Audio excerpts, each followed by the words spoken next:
Hello. Hello. Hi. It's the return of Raging Loop. Pretty sure I used that exact text message when sharing in the channel. I just had a moment where I noticed where my mouse was, and I was like, Jesus Christ, Haruaki's lips are like ridiculously like full. Like that man could be in like a beauty product commercial. But yeah, so last time on Raging Loop, people died. It wasn't great. It wasn't a super fun time.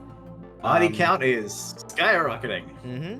So this was the first feast. The reporter and her cameraman were killed overnight. Possibly by the mountain itself, but not actually by the wolves, maybe? At least that's what we're led to believe. That, or one of them was killed by the wolves, and the other was just killed for being outside, technically. Either way, they're super dead. Yeah. Super dead.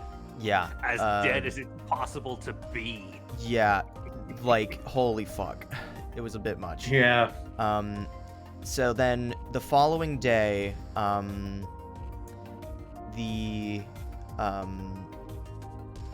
two of Dragoni's characters died. Yep. Kanzo was found beaten to death in his home. Yoshitsugu was found outside, torn to pieces with fur between his teeth. Yeah, like holy fuck.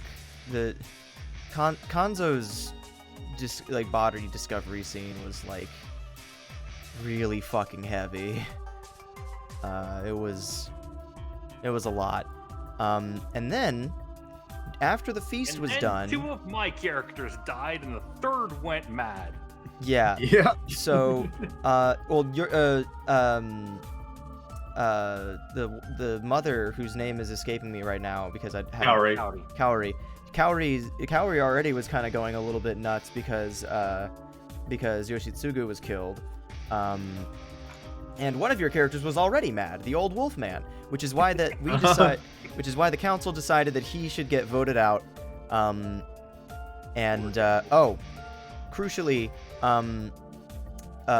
Mochi was revealed to be one of the monkeys, and the other is Mako. The perk of the monkeys is that they know who the other is. And now they both revealed... They can vouch for each other. Yeah. And they revealed themselves Monkeys at the... cannot be wolves in disguise. Yeah. And they revealed themselves at the behest of Chiemi after Haruaki asked her to. Bike crash, Karen. Yeah, bike crash.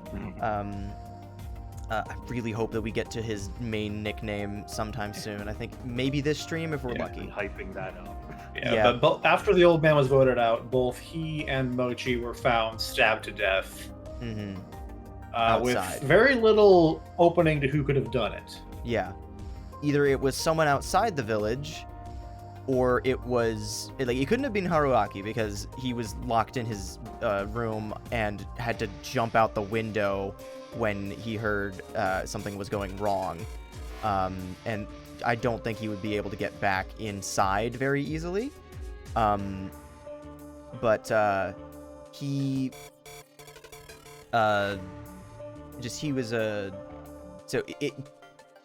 could have been him, I guess, maybe if there was I don't know. But like everyone he could get out once, he couldn't get back in afterwards though. But the search party that was out looking for them was Takumi, Yasunaga, Chiemi, and I think Kiyonosuke was there? Kiyonosuke would have been there, yeah. Yeah, the others were all back at the lodge, so that's our suspect for that at least. Yeah. Or maybe it's that one mysterious guy on the castle chart we haven't seen yet. Yep. Who knows? Alright, well, I guess let's start off at the dawn of the third day. Let's see which one of these remain.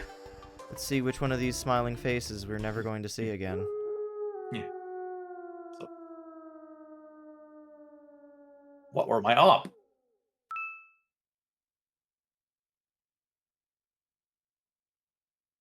We are getting closer and Thursday. closer to being on the actual day, like the actual days that the game takes place on. And if we manage to miss the streaming on those days, I will be a little bit upset. I woke up at 5 in the morning. The window was still boarded up, so I couldn't see anything outside. All I could do was sit around and wait. Eventually, I could hear the objects keeping me in get removed, and I was greeted by Yasunaga Oribe and Chiemi Seriazawa. Those two actually survived. I met up with Haru Makishima, too. Her face was pale, and she had bags under her eyes. No one here looked healthy anymore, but she was beyond even that point. Yeah, after Kanzo was discovered to be dead, she ran away and was nearly lost to the mist. Oh, right, I forgot about that. We went out and saved her. Yeah. Yeah. So she was stabbed in the foot by a like a branch angry or a tree. root. Yeah. By the Whomping Willow from Harry Potter, or the fucking evil trees from Lord of the Rings that I don't know the name of because I haven't read the books. I think those are a thing, right? Yeah. Maybe. She'd gone completely meek, too. The defiance from yesterday was gone, and she was just letting Yasunaga-kun guide her. She'd lost another friend, after all. Poor Mochi, man. Like, fuck. We arrived at the dining hall, but found no one there. The door was unlocked. That was a bad sign. It was Kanzo Makishima's place all over again. Mom should be sleeping upstairs. With that knowledge, I opened the door. What if she was attacked? Even if she wasn't, considering her state yesterday, it wasn't unlikely she did something unthinkable, such as suicide. However, I soon found out my worries were for nothing. Kaori-san was standing all alone in the dark dining hall, wearing an apron. The fact that she wasn't doing anything but standing was just eerie. Oh my. Good morning. She turned around and greeted us. Her voice was the only thing calm about her. Her eyes were bloodshot, and signs of malnourishment were all across her face. Her faint, forced smile made her seem on the verge of collapse. She completely failed at acting normal. Her heart was probably swirling with panic and sorrow as great as yesterday. Everyone here could see it. Mom, everyone's hungry. I'll make food, so you just rest. Huh? But I can do it myself. Oh, I'll help. I actually cook for myself, so I know what to do. After they volunteered to support Kaori-san, I thought about what purpose I could serve here. Let's go, and called to Haru-chan before going outside.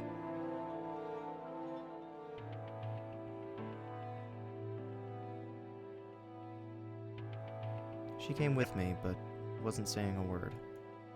During yesterday's feast, she'd had a fight with Kaori-san. The woman had voted for Haru-chan due to the change in her attitude and failed escape attempt, and I couldn't blame her for that.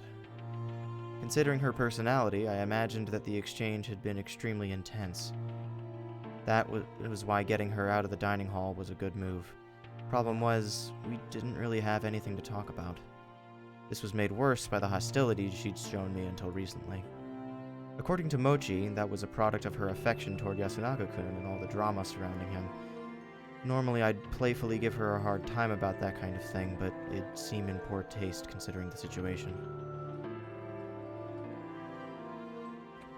She was staring daggers at me. Maybe I just had to ask her. Haru Makishima-san. What? I'll be frank. Are you a wolf? No. She didn't hesitate at all. Not like that meant anything. You don't believe me? Takumi will check. That'll show you. Are you saying that despite knowing? Huh? Knowing what?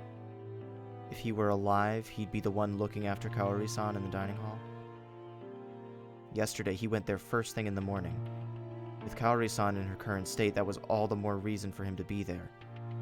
But now he's missing. No way. It's just... We'll go check to be sure. Lead the way. Okay.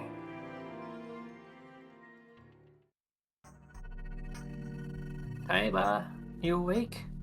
Haru knocked on the door and tried to open it, but it was locked, meaning it wasn't touched. Tai-san came out sooner than later. She looked pretty displeased to begin with, but upon seeing me, she displayed outright disgust. What are you doing here? Sorry, Kaori-san isn't well, and we needed more people. Where's Takumi? We're going to check on him. I see. Her gloomy expression told me she'd realized what might have happened. She said she had to prepare, so we excused ourselves. Please ask if you need anything. Oh, yes, of course. She shut the door on us. Nice to old woman, aren't you? What the hell was she saying? I'm not nice to anyone. Being considerate of elders and women is the gentlemanly thing to do. How do you feel about Chiene? I like her quite a lot. Please don't. I feel so bad for Nichan. Don't like her? Fine. I guess I'll go fuck myself then. Nichan, Yasunaga-kun, surely. What do you mean by that?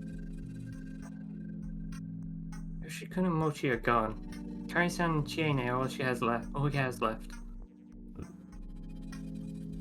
Also, she's the strongest among us.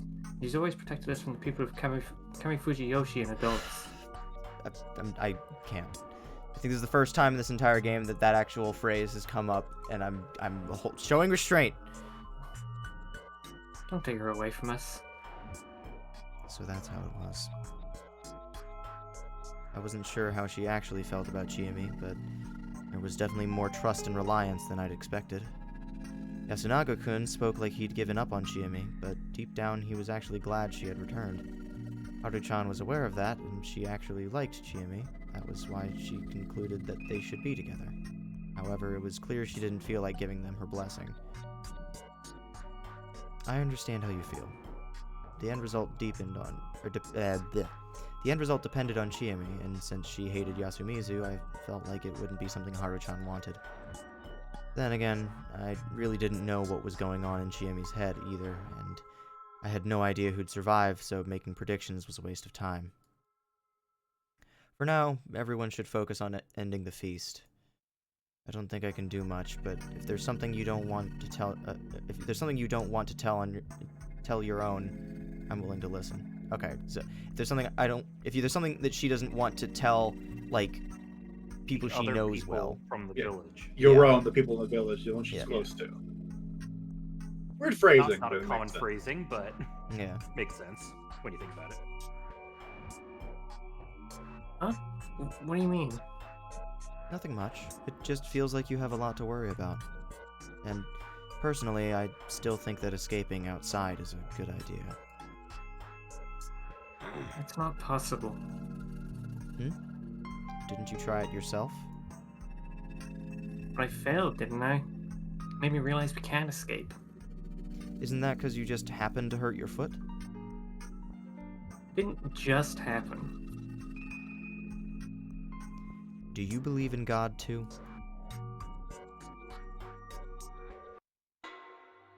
What did you just say?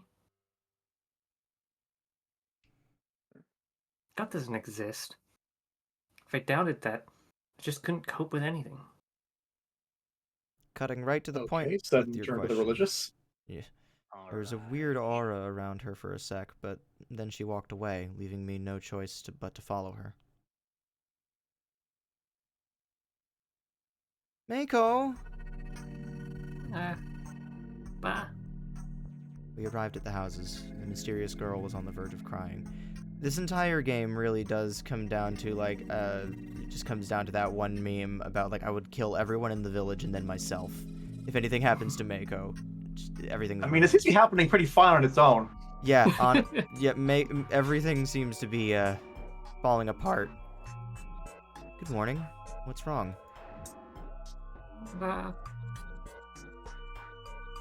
Speak normally. You know how to, right? Yeah. Come on, be more mature. Repeat after me. Good morning. Bah. Bah. This was hopeless. Haru-chan glared at her while I stayed patient. Where's Rikako-san?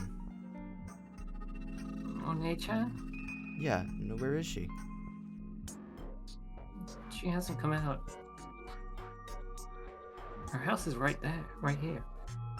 It really was. I'd been here yesterday. I knocked and called out to her. Is covered up Mako's head in the fog? Yeah, there was no response. Haru-chan and I looked at each other and I tried opening the door. Oh, it was locked. Rikako-san. Still no response. I'm glad that Dachi and I suddenly had the same fucking brain cell. I'm gonna fucking punch you in the gut. Why are you being so aggressive to this small child? Nanako, Nanako, Nanako. Anyway, still no response. Oh, you're quoting something. Okay. Yeah, it's the. I thought you were just suddenly deciding to enact violence on the small child for some reason. That is kind of alarming out of pocket. I mean, we've made comparisons to Persona 4 with this playthrough a lot already.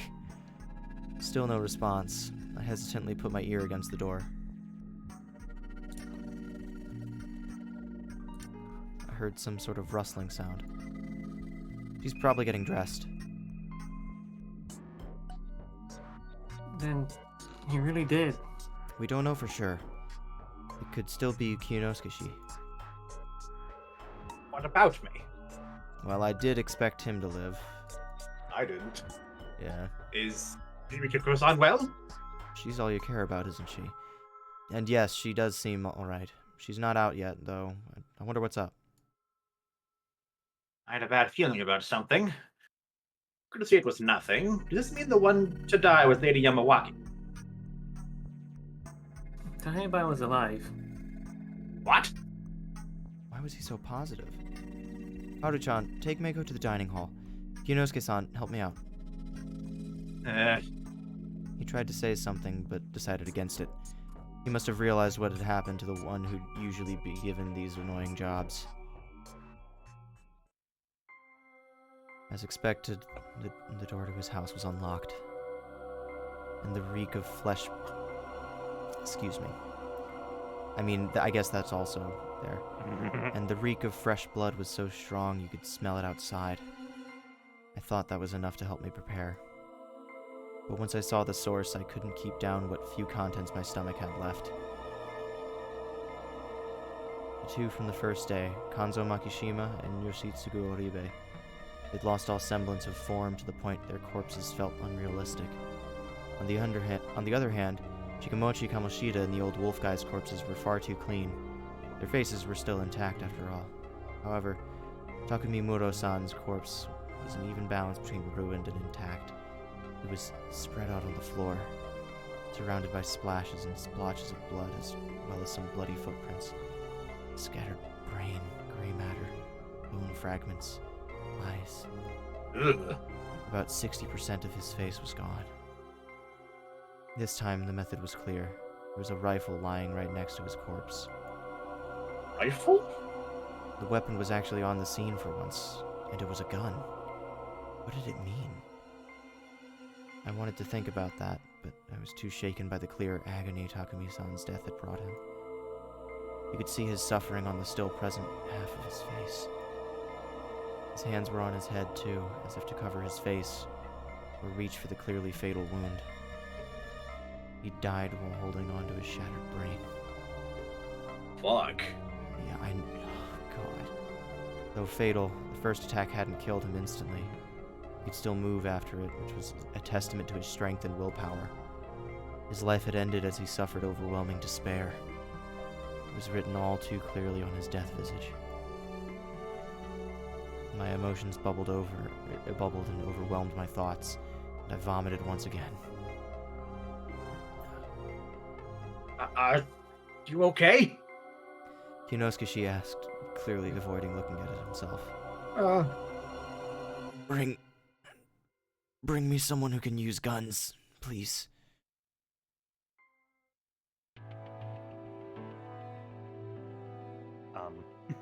Yeah. I never expected you to come along.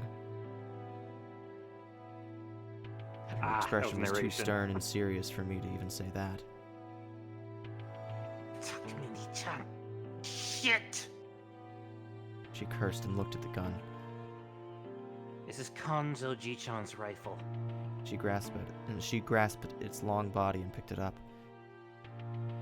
All the 5 bullets were fired. See any empty cartridges? I'll look around. I found them real quick.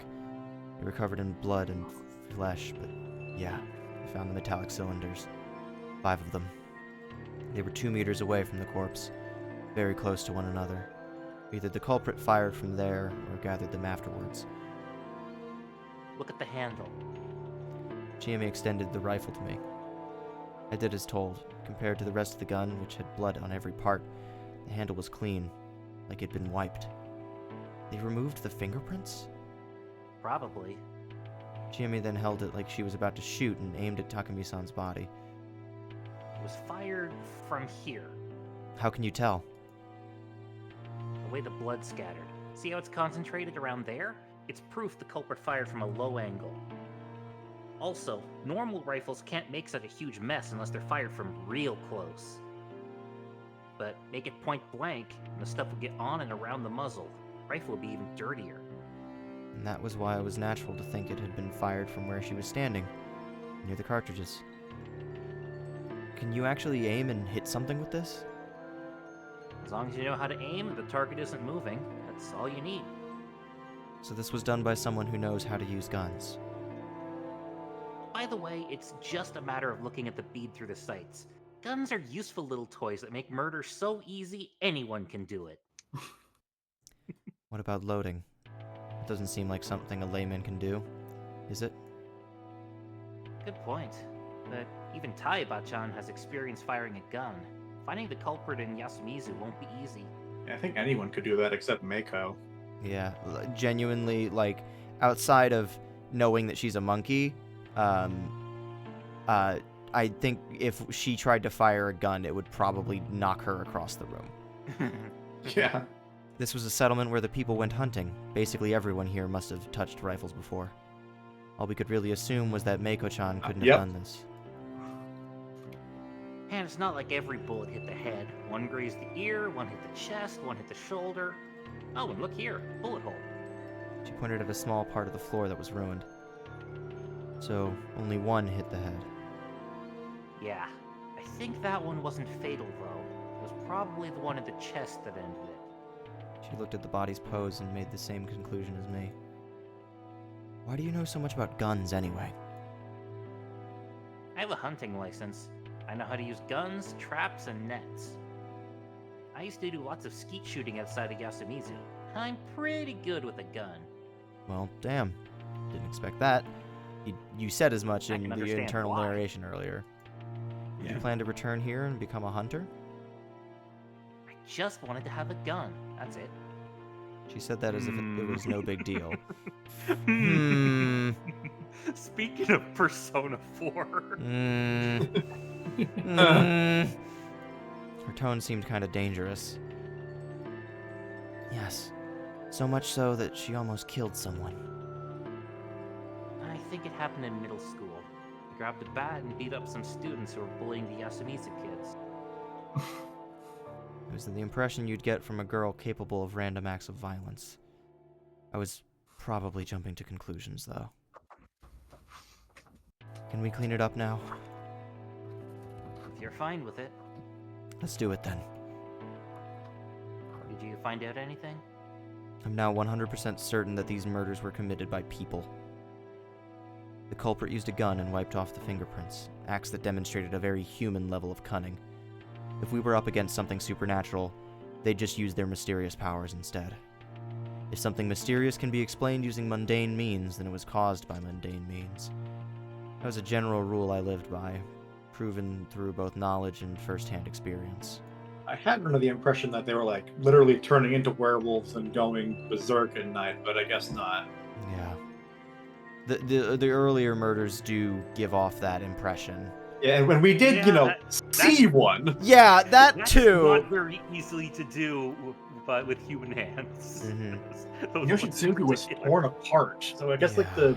the rule breakers, the werewolves are like the actual wolves are like the enforcers of the rules rather than the actual culprits. Like actual wolves, not the people with the role of wolf. I mean, Like metaphor, like the humans stay actually human, yeah, that's what it seems like. Given and that they like used the a gun. supernatural force of the mountain itself is like an angry wolf spirit that would just do the deed. Yeah. Yeah. Supernatural powers that required carrying out occult rituals were prime examples of things it applied to. The more detailed the preparation required, the more opportunities to notice something amiss. If the trick relied on concealing the method, it was safe to assume the method was something mundane. Even this death wasn't caused by some kind of supernatural force. It just happened unobserved. We had people who could do it, and the methods that fit. That was the best way to look at it. Right? Maybe you're right. You agree? I do think it was done by people I know, by actual humans. But that... Didn't that go against her whole God story? I wanted to ask that, but seeing her eyes made me fall silent. Her eyes were wide and cloudy.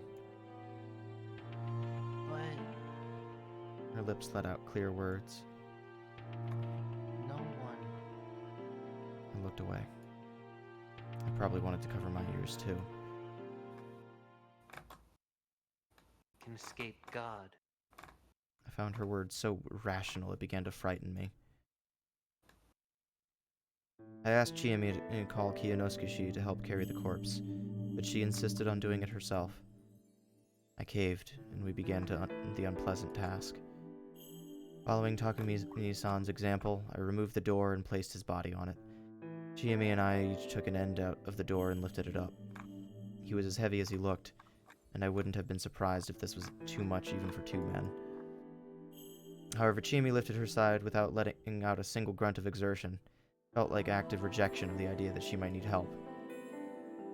We slowly began walking. Inosuke was outside. He was anxious about something. It didn't look like he was waiting for us, though. Or he didn't look like he was waiting for us, so maybe Rikaku Uematsu hadn't come out yet? I couldn't afford to stop and chat. Relaxing my arms or lower body could lead to me dropping Takumi-san. I kept walking forward without a single word. Sighing and stopping was our sign that one of us needed to rest. Every time one of us did it, we lowered him to the ground, rubbed our aching hands, adjusted our grips, and resumed walking. As we approached the cliff, Chiyomi's expression grew darker. Takumi-chan was the youngest of the adults. He was like an older brother to me. Must have been like 35 at the oldest? Yeah, I guess that makes sense. I wasn't gonna ask how that mattered. I didn't see a point in questioning it. I simply nodded, continuing to play the role of audience. He played with me a lot and always protected me when the other adults got mad at me. There's nothing good about this human place, but he loved Yasumizu and the people living here. Yeah, I could tell. He was honest to a fault. Yeah. I don't want to just throw him away. Of course you don't. I don't like this either. Should we stop? The only ones who'd really care about this are Takumi-san himself and Tai-san, right? No, we gotta do this. Because of the corruption? Yeah. I continued asking if she was sure, but she didn't change her mind, so we ended up throwing his body into Saranaga. We walked through the graveyard, careful not to trip. We could now see the hanging pine through the mist. Our destination was near. We carefully closed in on the cliff and pushed the door toward it. Bye, Takumi-chan. She said that right as I felt the body slide off. It was falling. I'd done this several times now, but it still made me feel empty. It would eventually hit the water, make a splash, and that'd be it.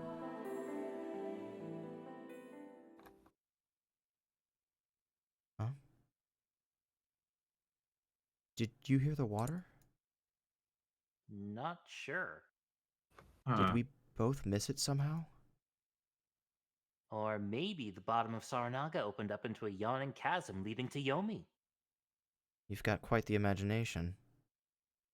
No one knows what's beyond the mists. There could be anything out there. Should I go down and take a look?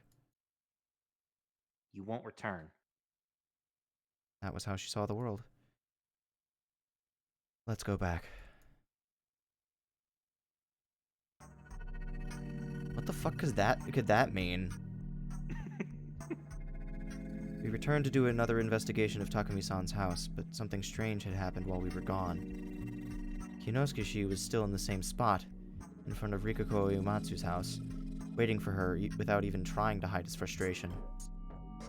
She still hasn't come out? No. You're the one who said she seemed alright. What made you think that? I heard sounds. Why didn't you call out to her yourself instead of just waiting?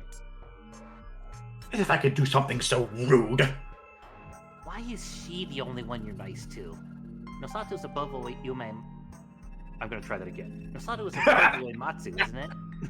That was an interesting bit of info. I hadn't realized that the head families had a hierarchy. That's lore. That's good lore. It's only natural to be considerate of women. I'm a woman too, though. I don't see a reason to be hostile if someone's so... Wow, I fucked that up. I don't see a reason to be considered someone so hostile toward me. Do you? I'm adjusting volumes. No,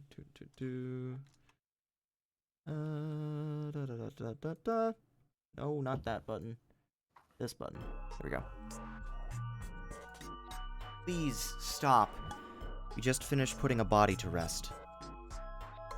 That was probably one of the reasons why they were so agitated, but my comment was enough to shut them up.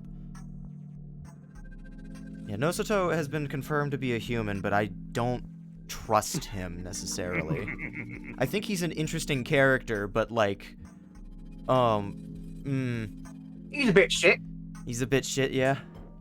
Though, yes, I'm worried too. She might need help if she's sick or injured. We may have no choice but to barge in. Is he the type of guy to report someone who undressed a girl to give her proper first aid?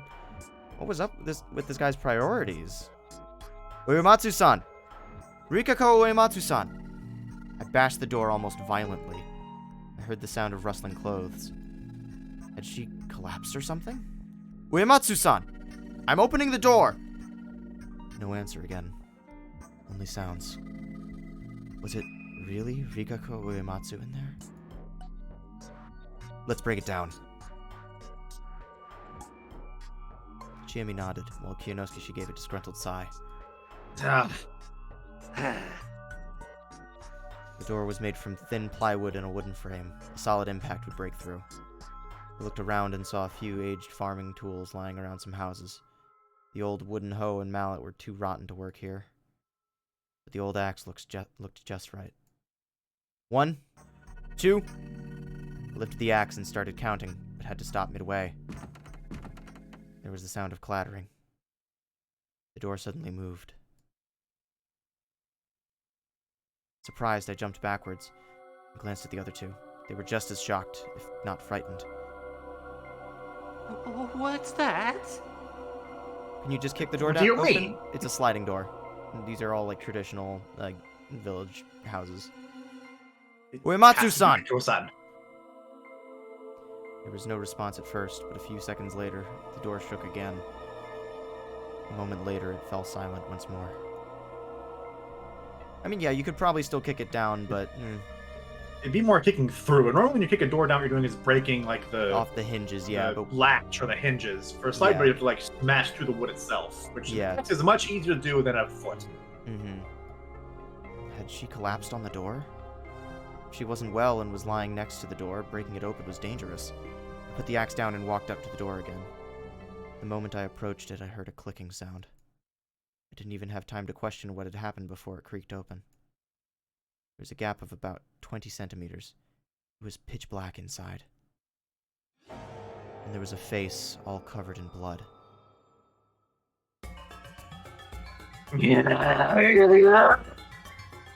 Okay. It sunk back into the darkness the very next moment, but it was soon replaced by an inhuman scream and an arm that snaked out and grabbed for my neck. The grip had inhuman strength behind it. I ignored Chiemi and Kunosuke's screams and tried to pry myself free. My throat was on the verge of crushing. The groans continued endlessly, ceaselessly. Nails dug into my neck, and I was being dragged inside. Help! How the hell was she so strong? This arm clearly belonged to Rikako Uematsu, so why? Help me! My words got them out of their stupor, and they ran up to me. As panic and lack of oxygen dimmed my vision, they grabbed, bashed, and tugged at the arm that was holding on to me. Damn. Hey, let go! Just one finger! I don't know how long it took, but when I was eventually freed, Chiemi swiftly slammed the door shut. Bring something I can use to bar the door! Like what? Just shove the axe in it! Sitting on the ground in shock, I simply stared at their exchange. I could still barely breathe. My vision was hazy, and I couldn't think clearly. Something inside was trying to get the door open and possibly escape. What it was, though, I had no idea. What had happened to Rikako Uematsu? How about this? Nosato-san, hold it shut. I'll bring the others and we'll barricade it. Haruaki-san, are you alright? Can you stand? Yeah. Actions were more important than words here. Stealing my resolve, I rose to my feet. We gathered everyone who could still move and sealed off Rikako Uematsu's door and windows with planks, nails, large farming tools, and whatever else we could find. The small house was basically a pile of flimsy barricades now. Everyone was tired from all the work and sat down to rest. What's the point of doing this, though? Someone asked. You could still hear groans and crashing sounds from the inside. No one answered the question, but we all understood that letting that thing out would be a mistake. But what exactly was it, anyway? A Yomi Bito. That seemed like an answer, of some sort anyway. What do you mean? Corrupted folk that come from Yomi. You know, don't you? Has to be a Yomi Bito, that. That's not what I mean. Yomi Bito are the wolves, right? They came back to life because of that grudge over being killed during the feast? It's not always like that, Haru-chan. Yasumizu has always been menaced by Yomi Bito. Maybe this is the corruption. Uematsu-sama might have broken an important law.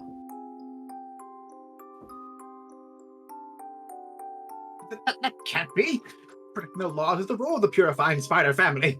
She did seem particularly tradition-minded. But that might be it. She touched too much of the corruption. But that's... She might have come to Yasumizu to keep at least a bit of the Yomi's corruption away. How many Yomi Bito will we have now? Takomi was a good boy. Maybe it's a good thing he died before seeing hell. Thus I offer homage to Shinai the Almighty, so peace may come to pass. Thus I offer homage to Shinai the Almighty, so peace may come to pass. Silent prayer. Her eyes were teary and her shoulders were shaking. Wait, then... Rikako-san is... Yomi Bito must be hanged. That didn't sit right with me. The rule was that breaking the laws meant getting the corruption, and getting the corruption meant being slaughtered, right? It was the first time I'd heard that it was possible to do something about the corruption, and that she'd die because of that. Logic had little ground here, so the people were gradually losing their minds. They were being pushed closer to death. It was like this was a supernatural phenomenon. No way, dude! Fucking aces! Amazing! Blowing my mind here. Supernatural phenomenon? Damn! What gave it away? Yeah. The skepticism is getting a little bit old at this point. Yeah.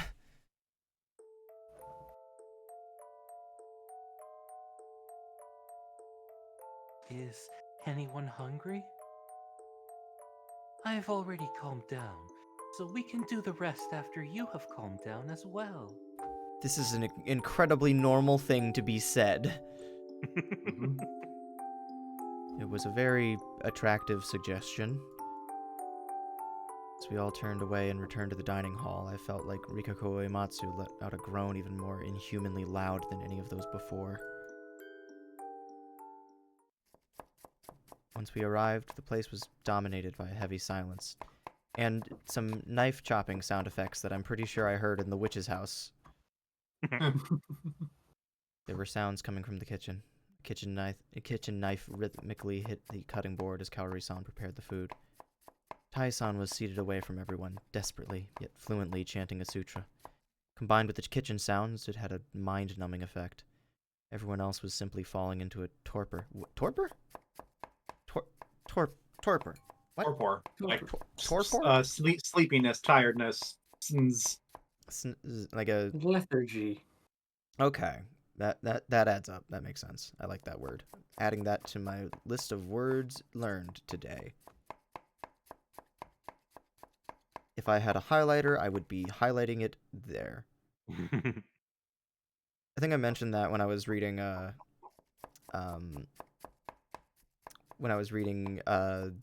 fucking House of Leaves. Every time I encountered a new word that I didn't recognize, I would just highlight it in the thing. Very heard that word. I know that was just typo, but I'm very heard is just a very funny phrase. Even I, the sanest person in the room, wanted to simply let my mind shut down and stop thinking. Eventually, Haruaki-san stopped thinking. That wouldn't stop me from trying, though. I'm sure that I'm the only sane one in this room. Rather than trying to evaluate the details, I decided to return to square one and summarize the current situation. Takumi-san was dead. That left me, Chiemi, the two Oribes, Kiyonosuke-shi, Tai Yamawaki-shi, Meiko, Rikako Uematsu, and Haru Makishima. A total of 9. And Rikako Uematsu, I didn't want to say she'd become a Yomibito or something, but it was clear that she was in a condition that left her functionally useless. Normally the right thing to do Interesting way to phrase that. Normally the right thing to do here would be to take her to a hospital. But instead, they were going to discuss killing her. I'd probably have to remind them of the sound course of action. Whatever the case, if you ignored Rikako Uematsu and I, only 7 people were participating in the feast. With Takumi-san's death, we would never know what the snake found out about Haru Makishima. Yeah, we haven't even had a moment to really think about that. Yeah. We don't have the snake anymore. Therefore, the only confirmed people were Kiyonosuke-shi, a human, and Meiko, a monkey. And personally, I thought I could trust Chiemi, so that made 3. That left 4 others. This was bad. I wondered if Chiemi understood that. I had to talk to her in private. But where's One-chan? Meiko is a child. Meiko was also still involved in the feast. Yes. Even though she's baby, she's still a participant. Mm-hmm. We'd kept Meiko away from all that happened this morning, so she was still in the dark about Rikako-san. She's not feeling too good. Leave her in peace. Okay. Hey, can I go outside? She's a monkey child, clearly. Isn't it dangerous? I'll look after her. She'll be safe if she stays close. The 2 left. Yasunaga, What? there's something I want you to fetch. I'm going to use the restroom. More and more people left. They probably didn't feel comfortable standing up until now. Tai-san just continued chanting, though. It was like she lived in another world. Besides her, all that was left was... Dun dun. A little bit close there, Haru. So, read any good books lately? Haru-chan. The way she constantly shifted in her seat made it clear she felt uncomfortable. Sorry about Takumi-san. I tried talking to her. Great conversation starter, dude. Real bike crash of a conversation starter there. Yeah, Chiene always relied on him. What about Rikako Uematsu-san? I didn't like her. She creeped me out. Chiemi-chan seemed fine with her, though. It's because she's strong. When did Uematsu-san arrive here? Blah, blah, blah, blah, blah. I'm trying to be very articulate, but it's difficult. Especially when a lot of the names have so many vowels in a row. 2 or 3 years ago. Not recently, at least. That seemed like plenty of time to get to know a person, if you asked me. Or maybe not. Yasumizu's people had been suffering at the hands of the village heads for generations. Of course they couldn't just accept her. I hear she's one of the village heads, but what kind of family are the Uematsu anyway?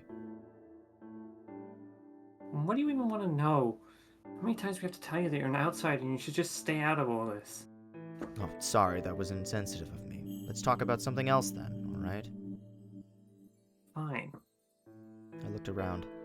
As I saw Yasunaga-kun walk upstairs, I lowered my voice and asked, "What was Mochi to you?"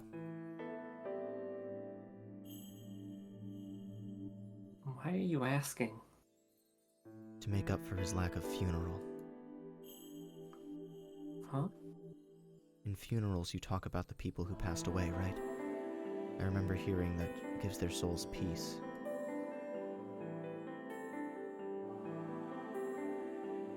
This is unexpected. What is? I thought you were cold and heartless. Didn't think I'd hear something about peace in the afterlife from you. Well, that was just rude.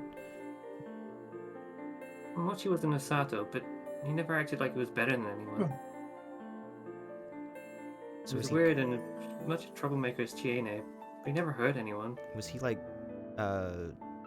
Kyonosuke's, like, cousin? I guess? Or, like, like, still in the same family, but that's... Everyone said he wasn't Later, right in the head, but last I name. didn't think so.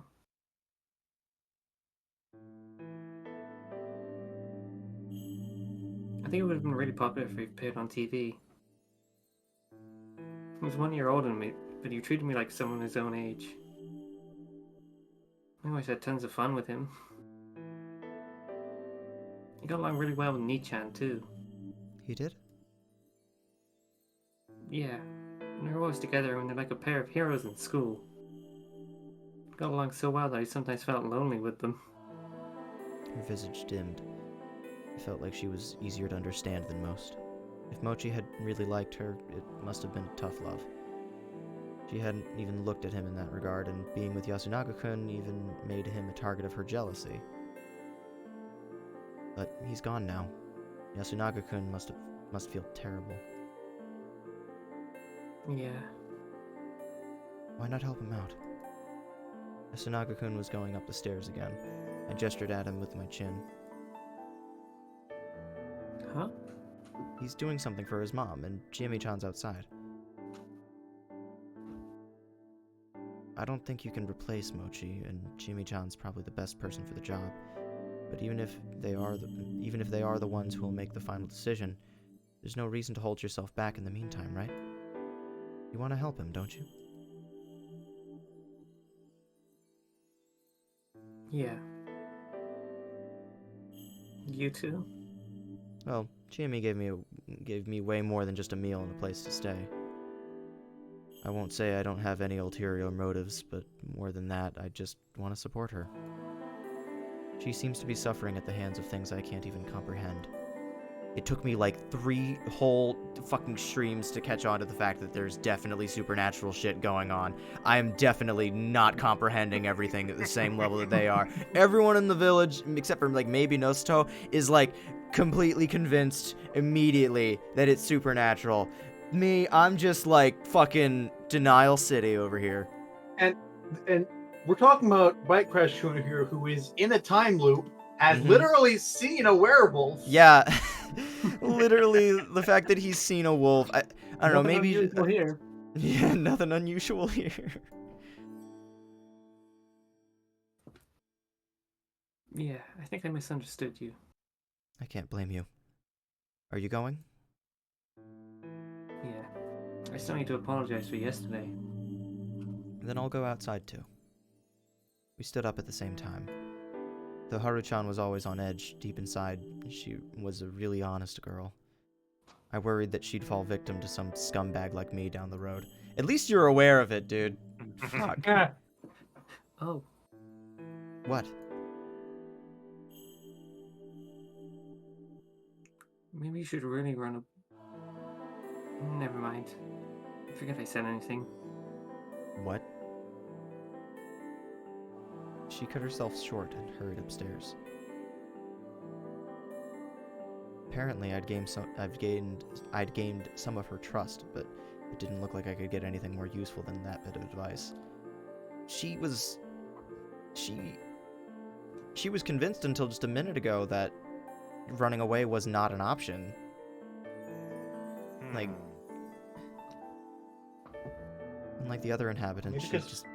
Haruaki's not a participant? Maybe. Hmm. I mean, we know that something stopped us when we tried to leave, but Yeah. is that still the case? Or does I don't know. Unlike the other inhabitants, she just believed that escape was possible. That was why she tried to do it yesterday. That might have been the extent of it. So, who do you suspect? Haru-chan and Yasunaga-kun. I walked up to Chiemi, who was looking after Meiko, and we started a conversation. I can understand Haru-chan, but Yasukun? We have 4 suspects. Tai-san, Kaori-san, and them. He was the only one out of those who was outside when Mochi died yesterday. And considering how cunning the wolves are, I can't imagine it being anyone but him. Is that devious? Yeah. Really? Why did Takumi-san die today? Huh? What do you mean? He was obviously killed by the wolves. That's not what I'm asking. The game theory questions. What do you mean? Oh, I think I get it. Because the spider didn't protect him. Right. The spider is probably already dead. Huh? Wait. When you think about it, on the first day, Takumi-san was protected by the spider. And yesterday, no one actually said that the spider should protect someone else, right? Yeah. That means that the spider once again protected Takumi-san. He's way too valuable. At least, that's what should have happened if the spider was still alive. Well, that's true. Since the feast started, the ones who died before Takumi-san were Kanzo-san, Yoshitsugu-kun, Mochi, and the old man who cried wolf. One of these 4 was the spider. The wolves realized this, killed him, and then went for Takumi-san. That's the only logical explanation. Huh? Aren't you overthinking it? What if they just assumed the spider was gone because 4 people died? That's the optimistic take. Hang on, I gotta adjust volume just a little bit. And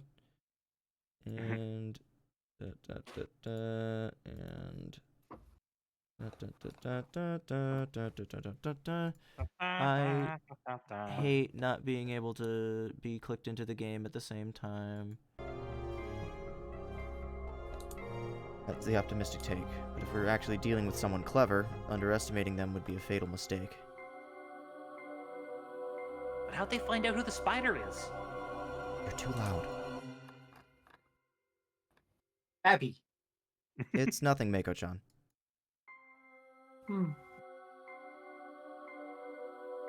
So how's that Yomibito curse treating you, Jay? Spider! She resumed scribbling on the ground. She was completely absorbed in it for some reason. I think it's likely that the wolves guessed who was the spider. But how?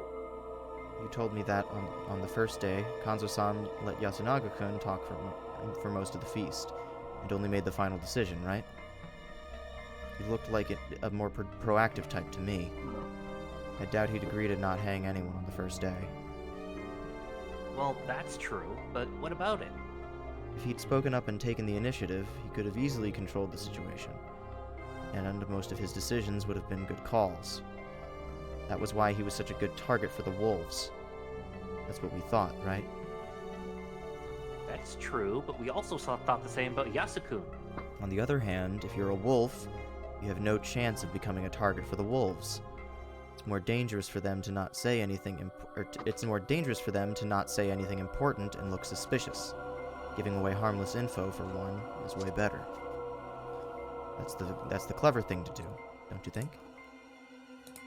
But how's that related to Kanzo-ji-chan keeping a silence? Well, this is all just speculation. But I think he kept quiet to avoid calling attention to himself so the wolves wouldn't target him. Why would he do that?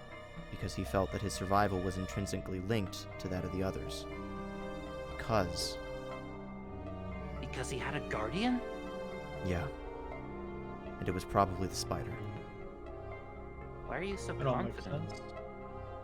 The spider is the most vulnerable participant in the feast. After all, the one person they can't protect is themselves. But as long as his identity was hidden, he had the possibility of making the wolves waste a night. That was probably why he tried not to stand out, but it worked against him and attracted the wolves' attention. He, of all people, is quiet. He must have an amazing guardian and all that. That led to the wolves taking him out on the first day, and then taking out Takumi-san, now defenseless, on the second.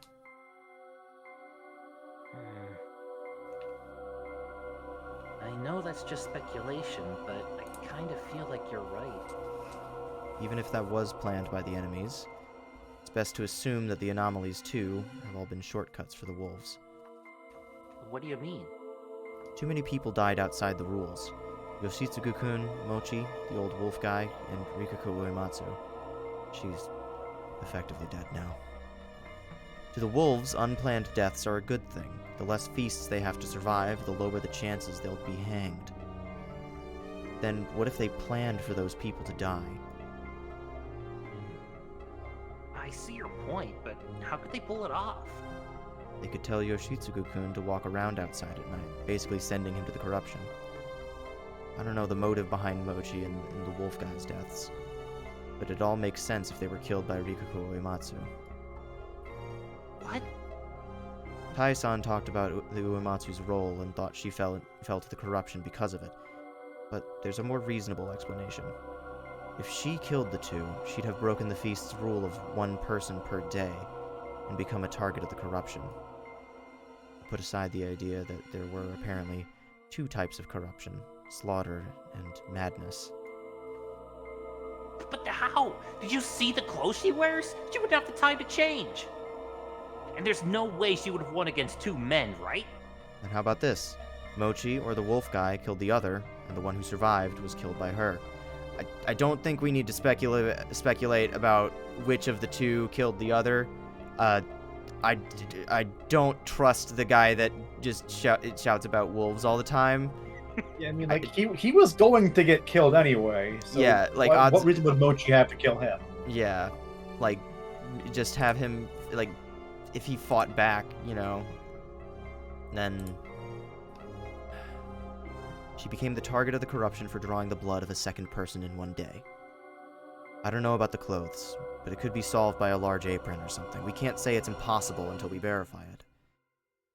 But even a single guy sounds like too much for her. One of them was senile, though, or maybe they were weakened from trying to kill each other. Kill? What? How could you think something like that? Again, it's all just speculation. I don't even know the motive, but it does make sense.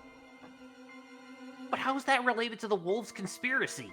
I don't know the motive here either, but if they knew her weakness or something, they could have goaded her into killing them. Or maybe she was a wolf herself. Chiemi was at a loss for words. I had no choice but to continue myself. she could have hastened the whole process to give the other wolf an advantage. I really doubt that. Getting themselves killed would be really bad for the wolves. Yeah, that'd be just a 1-to-1. Yeah. True. Considering the number of wolves and humans, losing one wolf to take out 2 humans isn't a good deal. But Not even taking out 2, because the wolf guy's already gonna die. That's Yeah. just, they only got Mochi out of that deal. Great. But there was no guarantee that everyone would realize that. Not everyone acts logically. There's lots of illogical stuff going on, and predicting their effects is impossible. No, I don't want to hear that. But you can't give up, can you? I don't want to think anymore. That in my Mood. experiences with a lot of these social deduction games, by the time you get to like the last couple rounds, it's just exhausting. It's just like, look, I can't even speculate anymore. Just fucking kill me, dude. I want to go downstairs and eat some pizza or whatever. Just like I'm done. I'm clocking out. Because there's always someone that's like really like getting into it and like accusing people way too aggressively or shit like that. You know what I'm talking about. Yeah, I've played a lot of these kind of games. Mhm. I think the only exception that I've ever encountered would be like Among Us, where everyone is too caught up in how silly the little bean men Among Us are. is goofy. Yeah, exactly.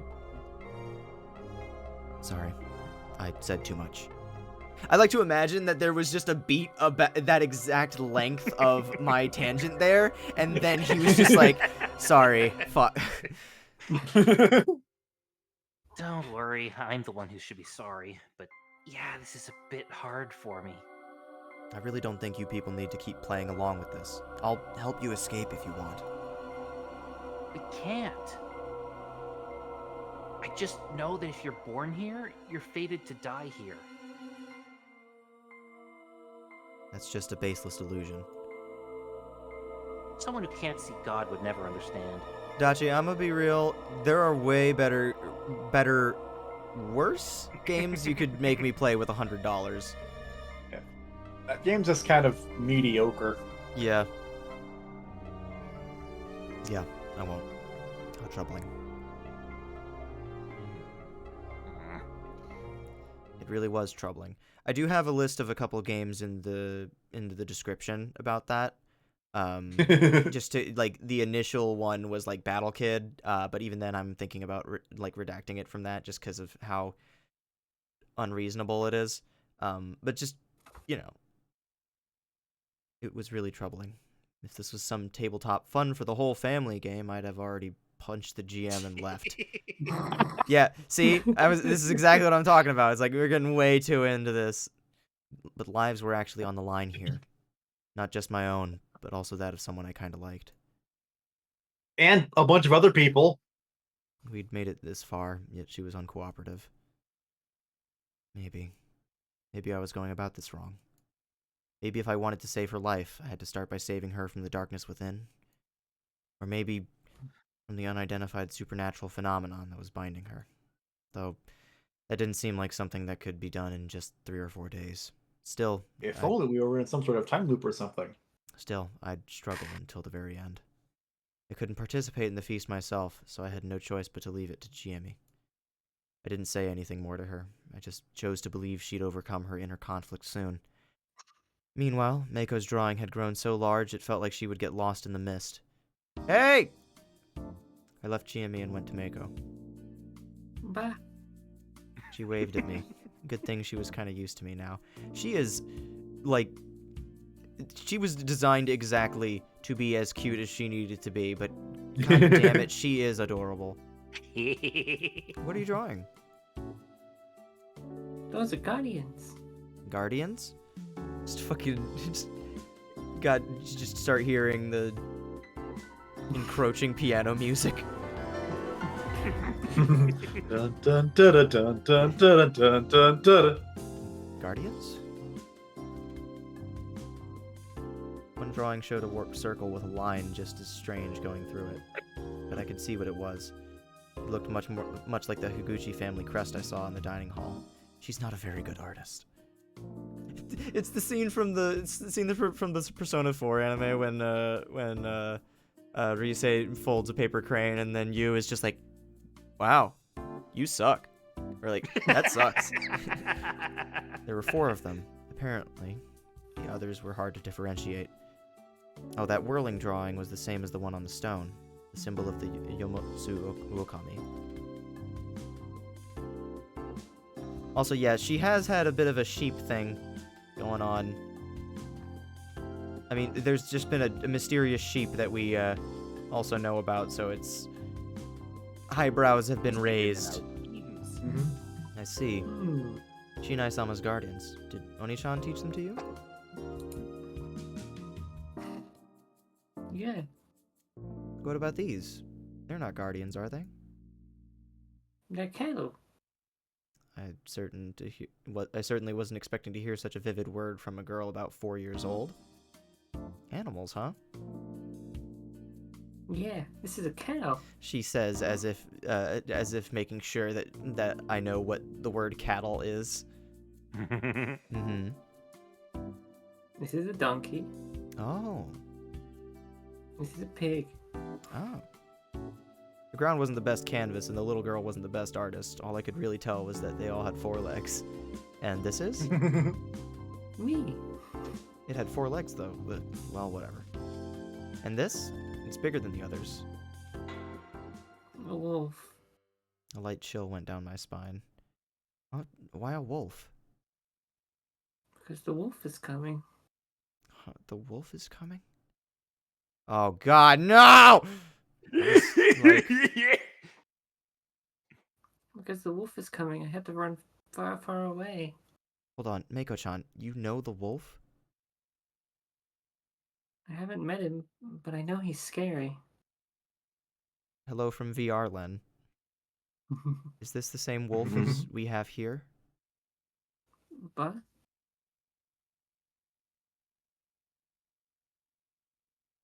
Hang on, I'm curious as to why Dachi just shared the... Oh, because Zaz is the wolf, clearly. He has to be. Dachi said so. Where's the snake and monkey? I don't know. What does the wolf do? Eat the cattle? Eat? Yeah. I said the horse was eaten. Apparently this had nothing to do with Fujiyoshi's legend. I had no idea if this was from a picture book or her imagination, but there were barely any links between the stories. Or maybe I was rushing to conclusions? Who told you this story? It really happened. Where, then? Far away. Far away, huh? I've been walking for so long. Well, it didn't look like I could get any details from her. If far away referred to the land of myth, it actually had truths regarding Fujiyoshi's legend that weren't told here. What the hell was I thinking? Land of myth? How stupid. Should just calm down and file it under more info that made no sense to me. Dude, come on. I see. Must have been hard. I'm hungry.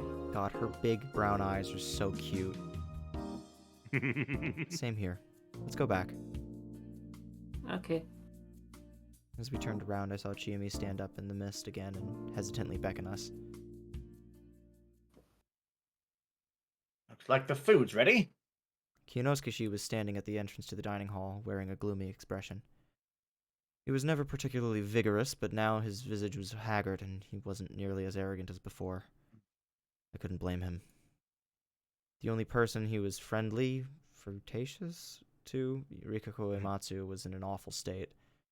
Also, despite all he'd said, he'd actually relied on Takumi-san. They seemed to be close in terms of age, too. They didn't get along, but they definitely seemed like they respected each other to an extent. I don't know. And from what I'd heard, he'd never really said anything wrong. The only problem was his insensitive choice of words. The feast was a communication game. Even if you were right about something, it didn't matter much if you couldn't convince anyone. He does look a lot older, though, yeah. Thank you very much. We estimated that, because they said that Takumi was the youngest of the adults, that he was, like, maybe like 35-ish. So I imagine Nosto's around the same age. And then I think the second youngest of the next youngest of the adults would be Kaori, I think. Still, he was one of the mere 2 confirmed humans. Treating him badly and making him upset wouldn't help at all. I had to be courteous. Let's go. Yeah. Hungry, aren't we, Neko-chan? And I think someone pointed this out earlier, but I can't get over the fact that the mist particle effect, like, just perfectly is the exact same right height to obscure Mako. Chiemi had calmed down a bit. I'd already told her my suspicions. Now I had to hope she handled the feast as well.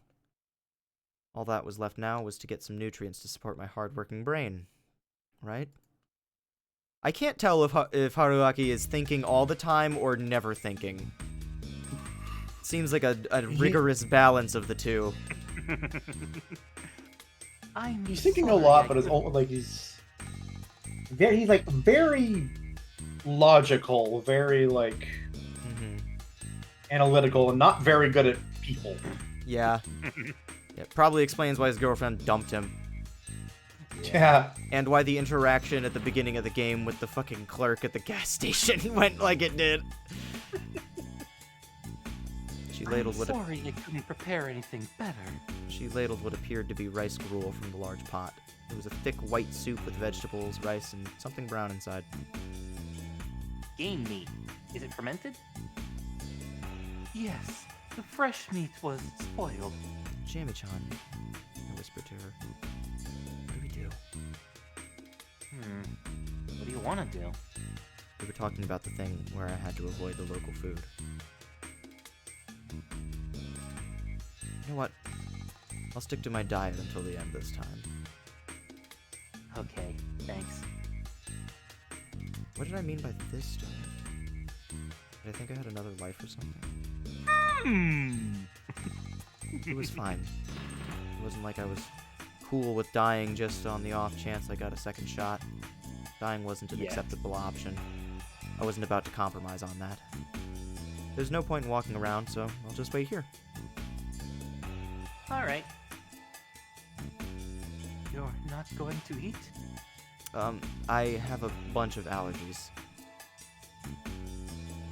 It's because you youngins don't eat properly.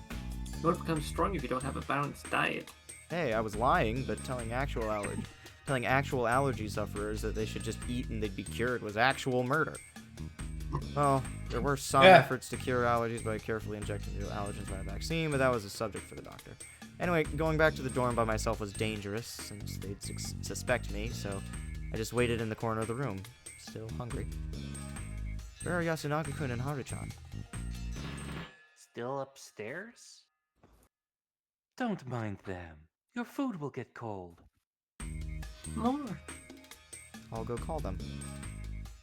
I went up the stairs, and when I reached the second floor, I stopped for a moment. I heard some rustling. Rustling? Was it possible they'd gotten that intimate in just a few... Oh, Jim. Oh my god. Was I about to ruin the mood? Well, food was important too, I said, to get their attention, and slowly went up, making sure I was loud enough for them to hear me coming. It's lunchtime. Oh, Yasunaga-kun? Hello. The room was full of stuff. It was a huge mess. You looking for something? No luck, huh? Yes, I was told there was a new apron in the attic, but we couldn't find it there, so we were checking other places too. Hey. Remember that comment that Haruaki made about an apron? Mm-hmm. You know, Kaori's wearing an apron, wasn't she? Oh, she was described as that earlier. Yeah. I'm more so saying, like, I don't know, yeah, whatever. Yeah. So that was But it. I get it. Definitely worth at. Did you see? With that expression and that statement, She is looking directly at his ass. he's got a cute butt. Huh? Could you not tell anyone about this? Well, I did come up carefully, but it's not like I saw anything I shouldn't have. Were you going at it? Dude! What are you saying? Dude. I'm kidding! I know you wouldn't do something like that at a time like this. Of course we wouldn't. Yeah. Really now? I was still kind of worried. Anyway, want to take a break and get some food? They didn't argue. As we prepared to go back, there was a loud noise from downstairs.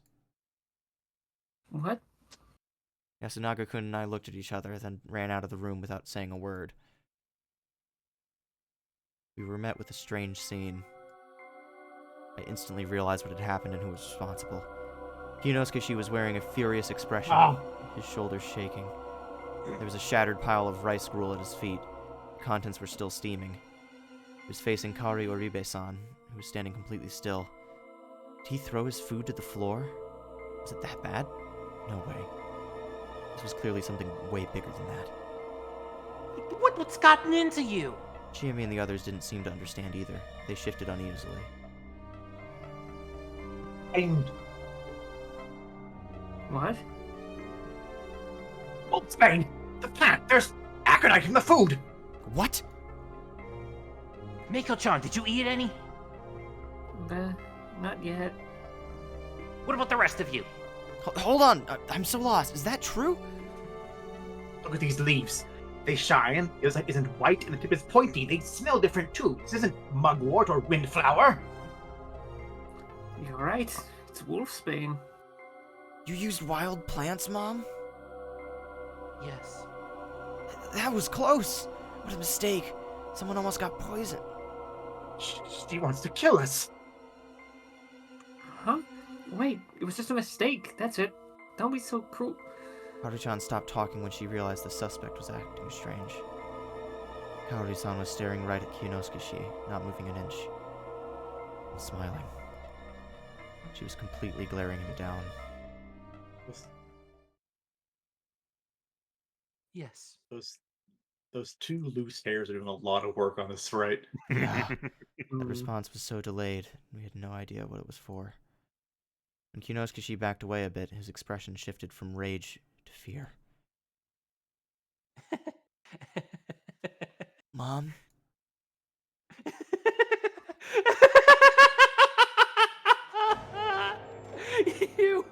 You should all die! She stood there, wailing madly. She brandished a knife. She was hardly moving quickly, but the sight of the blade had stunted our reflexes. I'd seen some bizarre corpses here. I'd bore witness to what pure malice could do. But still living, blatant malevolence, killing intent was intense enough to paralyze everyone present. I barely registered the scene unfolding before me. Staggering a bit, the woman passed the counter. The sharp knife was still green with something, likely shavings of aconite. She raised her voice and aimed her poisoned weapon at the nearest target, Kinosuke-san. Hmm. I get the feeling that we're deciding who dies in this scene. Do you have a death wish, bro? Yes, I do! Yeah, I was gonna say tackling her seems like the right place. Finding a weapon might take too long. Yeah.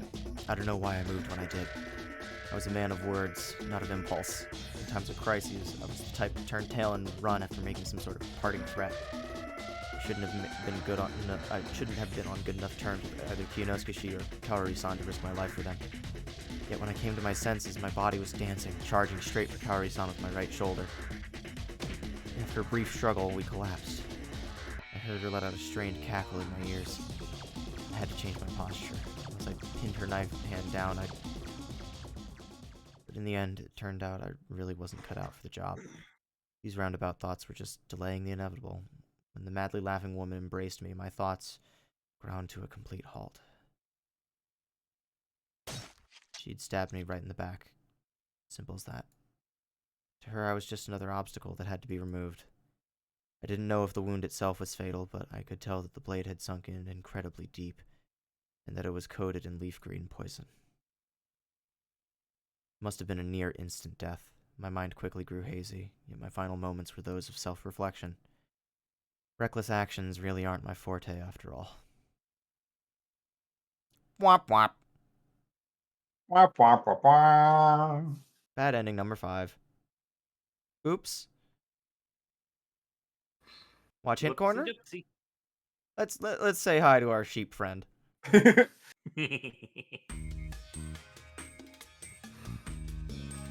you've done it now, eh, Chief? This is a real bust. I'll give you the hint right away. Bad ending 5. Poison death for a reckless amateur. Gee, thanks. Look, Haruaki Fusaishi isn't some kind of martial arts shonen protagonist, okay? Besides, even if he did dabble in it a bit, his first instinct would be to run away from someone armed. Be fully aware how scary a weapon can be. All the martial arts anime and manga tend to treat them lightly, but in reality, weapons are far more dangerous than your fists. If you charged in based on that logic, then you deserve to die. Hell, the killer this time even had instantly lethal poison on her side. So running away is your best bet in this case. Remember, that's not an option. At least find a weapon with longer reach than the would-be killer. So yeah, don't bring a fist to a knife fight. Go back to 3 Yomi. You stop poisoning and pick the other choice. Thanks. All right, Rip Kinosuke. This time, The hint corner seems like the hints are pretty much just pick the other option so far. Yeah, I mean, it's not... kind of redundant, but still fun. Yeah. Yeah. They're also... It's a visual novel tradition. Yeah. Fate does this too. I had no idea why my body began to move. I grabbed the nearest chair without even thinking about it. It was old, wooden, and heavy. Picking it up made me lose my balance for a bit. I pointed its legs at the would-be murderer and dashed forward as fast as I could. Kanji Persona 4 arena moment. Crash, cry of pain, scream. Amidst the cacophony, I attempted to keep Kaori-san pinned down. I pressed the edge of the chair against her knife arm. She cried out in pain and the blade clattered to the floor. Jimmy then quickly kicked it away. In hindsight, it all happened in a mere matter of seconds. In fact, tying her up was way harder, what with her foaming at the mouth and struggling. In the end, we bound her limbs and gagged her to silence her bloodthirsty screams. With that done, we had no choice but to face reality. I know I'm probably not the best person to ask, but what do you even do about this? 6 of us stood in the mists right outside the dining hall. Kaori-san was locked inside. So, the 6 of us. It's Haru, Yasunaga, Meiko, Taiba, Haruaki, Chiemi, and Nosato. Mm-hmm. 7? Yeah, 7. Oh, hang on. What? Hang on. Hold. Good. Oh, is someone still inside, I guess? Yes, someone wants to stay inside, yeah. She's also become a Yomi Bito. Probably Yasunaga. Nope. Not Yasunaga. No, that can't be. She's just not feeling well. I guess she was really pushing herself. Of course she was. Do you have any idea how important Yoshitsugu was to her? He was foolish, short-tempered, and annoying, but that's exactly why she treasured him so much. She often said that he was as reckless as his father. I'll take responsibility and calm her down myself. Please forgive her for this. We should decide this at the feast. Please wait. This is a personal outburst that has nothing to do with the feast. Keep her out of it. How can you be so certain? She might have succumbed to the corruption. Nosato-san? Everything in the mist has to be decided at the feasts. Breaking that law risks falling victim to the corruption. That's true. Very well. Let's go. No! Yasunaga-kun, she'll be killed! I won't let that happen. Usaishi-san, Please look after her. Not gonna lock me up again? No one replied. Apparently it didn't matter anymore. Chiemi-chan. She was making the same face she did whenever she talked about God. I knew this would happen. Strangely enough, there was emotion in her eyes. I could see 90% resignation and 10% fear. Watching me until she finally passed out of sight, she followed the others towards the hall. Yeah, her skin also did turn purple. I think that was more like stylistic. Yeah, but still, definitely gives the effect. There's the sake. Can't we just skip that part? The clang thing is important. Here you go, Nosato-sama. Thank you. That hits the spot. You too, Chi-chan. Sake is really fucking, like, intense. I've had some. It is not my thing. But, oh my god. I haven't, but I'm curious. You just take a lick. What about One-chan? Uematsu-sama can't be here anymore. I'll look after this girl. I'm your new mom now. What's the point? Gina, get a grip! Let's begin. I vote to hang Madame Oribe. Okay, so what's your guys' thoughts on like who should be hung? Because because like, Oh no, man! I've never been good at this kind of game. what about you, Dragoni? I think Kinosuke is right. Like, she's, no matter what, she's a problem.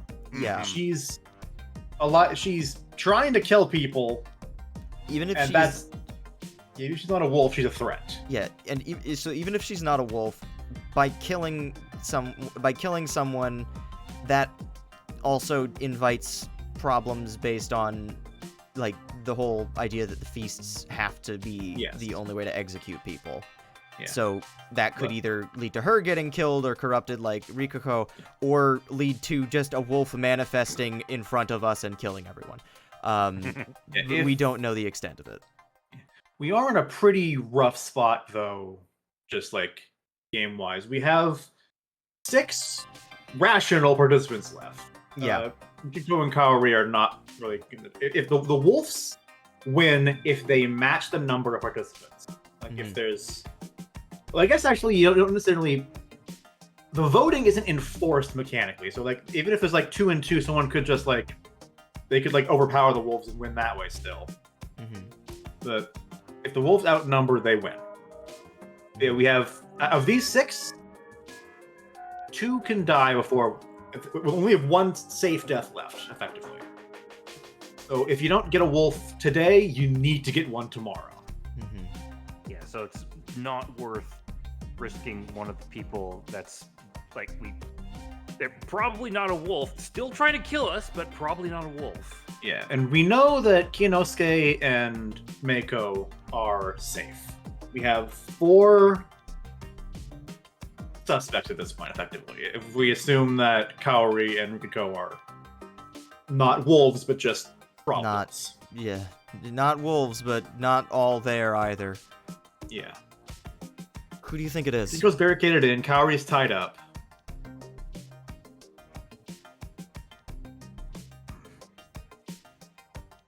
Everything Haruoki was saying about Yasunaga makes sense. But we really have no concrete information to go on. Like, all we have at this point is vibes. yeah. Which is honestly Chiemi... Just narratively, Haruoki dismissing Chiemi as a suspect feels wrong. Slash like, she knows guns. She was identifying what happened at the crime scene. She could have easily been the one to have shot Takumi.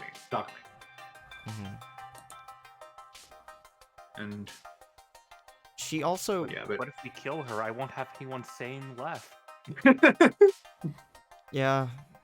I mean, Also- I think Kinosuke is probably gonna die tonight, so I'm gonna be in that same boat. Yeah. Yeah, Dragoni just straight up won't have anyone then. Yeah, I'm almost surprised he didn't die last night, because I thought if the spider was, I didn't think that they knew they got the spider, which meant Takumi was probably a risky choice. Kinosuke and Meiko as confirmed innocents are the prime targets for the wolves tonight, and Meiko's a baby. And just from a meta-narrative perspective, nothing can happen to Meiko. Absolutely nothing can happen to Meiko. It's like even in like a film as depraved as The Hills Have Eyes, the moment they started production and there was a baby involved in the situation, everyone on the writing team was just like, the baby is making it out okay. Like we can't do that.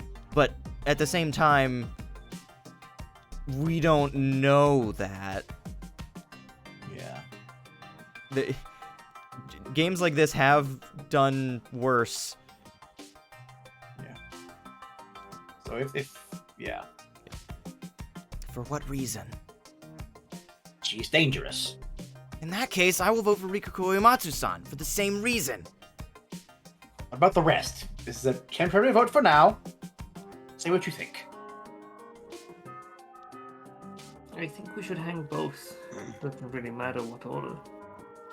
Yeah, no, Chemico is not exactly an active country, or a active company in the West. One of the other reasons that I wanted to play this game is just the fact that a game like this from a company like them was localized into English at all, like officially translated. It's so infrequent for this to happen to visual novels, period, that I thought it would be cool. And I think it is cool. I own a bunch of RPGs, mobile RPGs, published by them officially in English, but like they're not good. They're still very much active. No, I know that they're in not. college, and I needed something to play on the bus. I know that they're not in. I know they're not inactive. It's more so just that this particular genre of game isn't something that is usually thought to be translated. Yeah, there's so much in them that they have to translate. I can't think straight right now. We should hang Rikuko Uematsu. At least talk to Kaori-san, but Rikuko Uematsu is a mad beast. What about you, child? They're reading One-chan? What's that supposed to mean? Listen, if you want to protect Rikuko-san, then vote to hang Kaori Oribe. Oh god. Kinosuke, come on. She won't understand. 3 didn't vote, and the 3 who did are in favor of hanging Uematsu-san. It's decided. This is absurd! Is how you repay her for moving here and working so hard on our behalf? Hear me out, will you? My mom is just a bit out of it right now. You may still be able to reason with her. However, Uematsu-san is basically a mindless animal. She doesn't even have the capacity to vote on things. Unlike Mom, she's a Yomibito now. Even if we hang my mom today, what will we do tomorrow? Do you have a way of fixing Uematsu-san? Looks like it's decided. How simplistic. I know you're biased because Madame Oribe is a relative, but you don't see the big picture. What? You were just talking about personal reasons for not hanging Rikuko. You see, Yasunaga, it is too late. I have already drawn myself as the Chad, and you as the Virgin. I'm getting a little bit suspicious of Tai right Yeah, now. I'm not entirely sure why. Taiba Something feels off. Taiba's, like, excluding the fact that I know how the story goes, purely going off of what I am experiencing here, Taiba is, like, one of my number 1 suspects. Like, I don't know if the other one is Yasunaga or Haru, but Taiba, just from my knowledge of how I've played this game, this kind of game with people, Taiba has been acting exactly the way that one of the wolves normally does, but no one has raised an eyebrow because of her nature as They're a being little an elder distracted right and now. being very like traditionally minded, and also they're extremely distracted.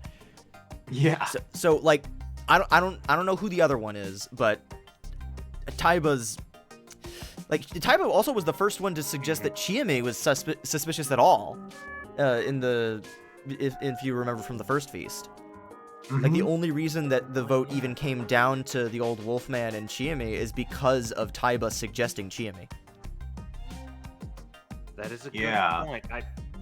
I was kind of thinking she was a bit sus, but I didn't really have anything to point toward to justify it. Yeah. But But, like, that makes a lot of sense. yeah, if this was just purely a game based on that first round, I think a lot more people would have leapt on Taiba about saying, like, well, hang on, why are you accusing Chiame? It's like that whole kind of thing. Like, the only one that actually leapt to Chiame's defense was Chiame herself. And that, that's natural, but I don't know. Anyway. Yeah. Now, think about it. Our top priority is to kill the wolves. That comes before all else. Yomibito aren't wolves, are they?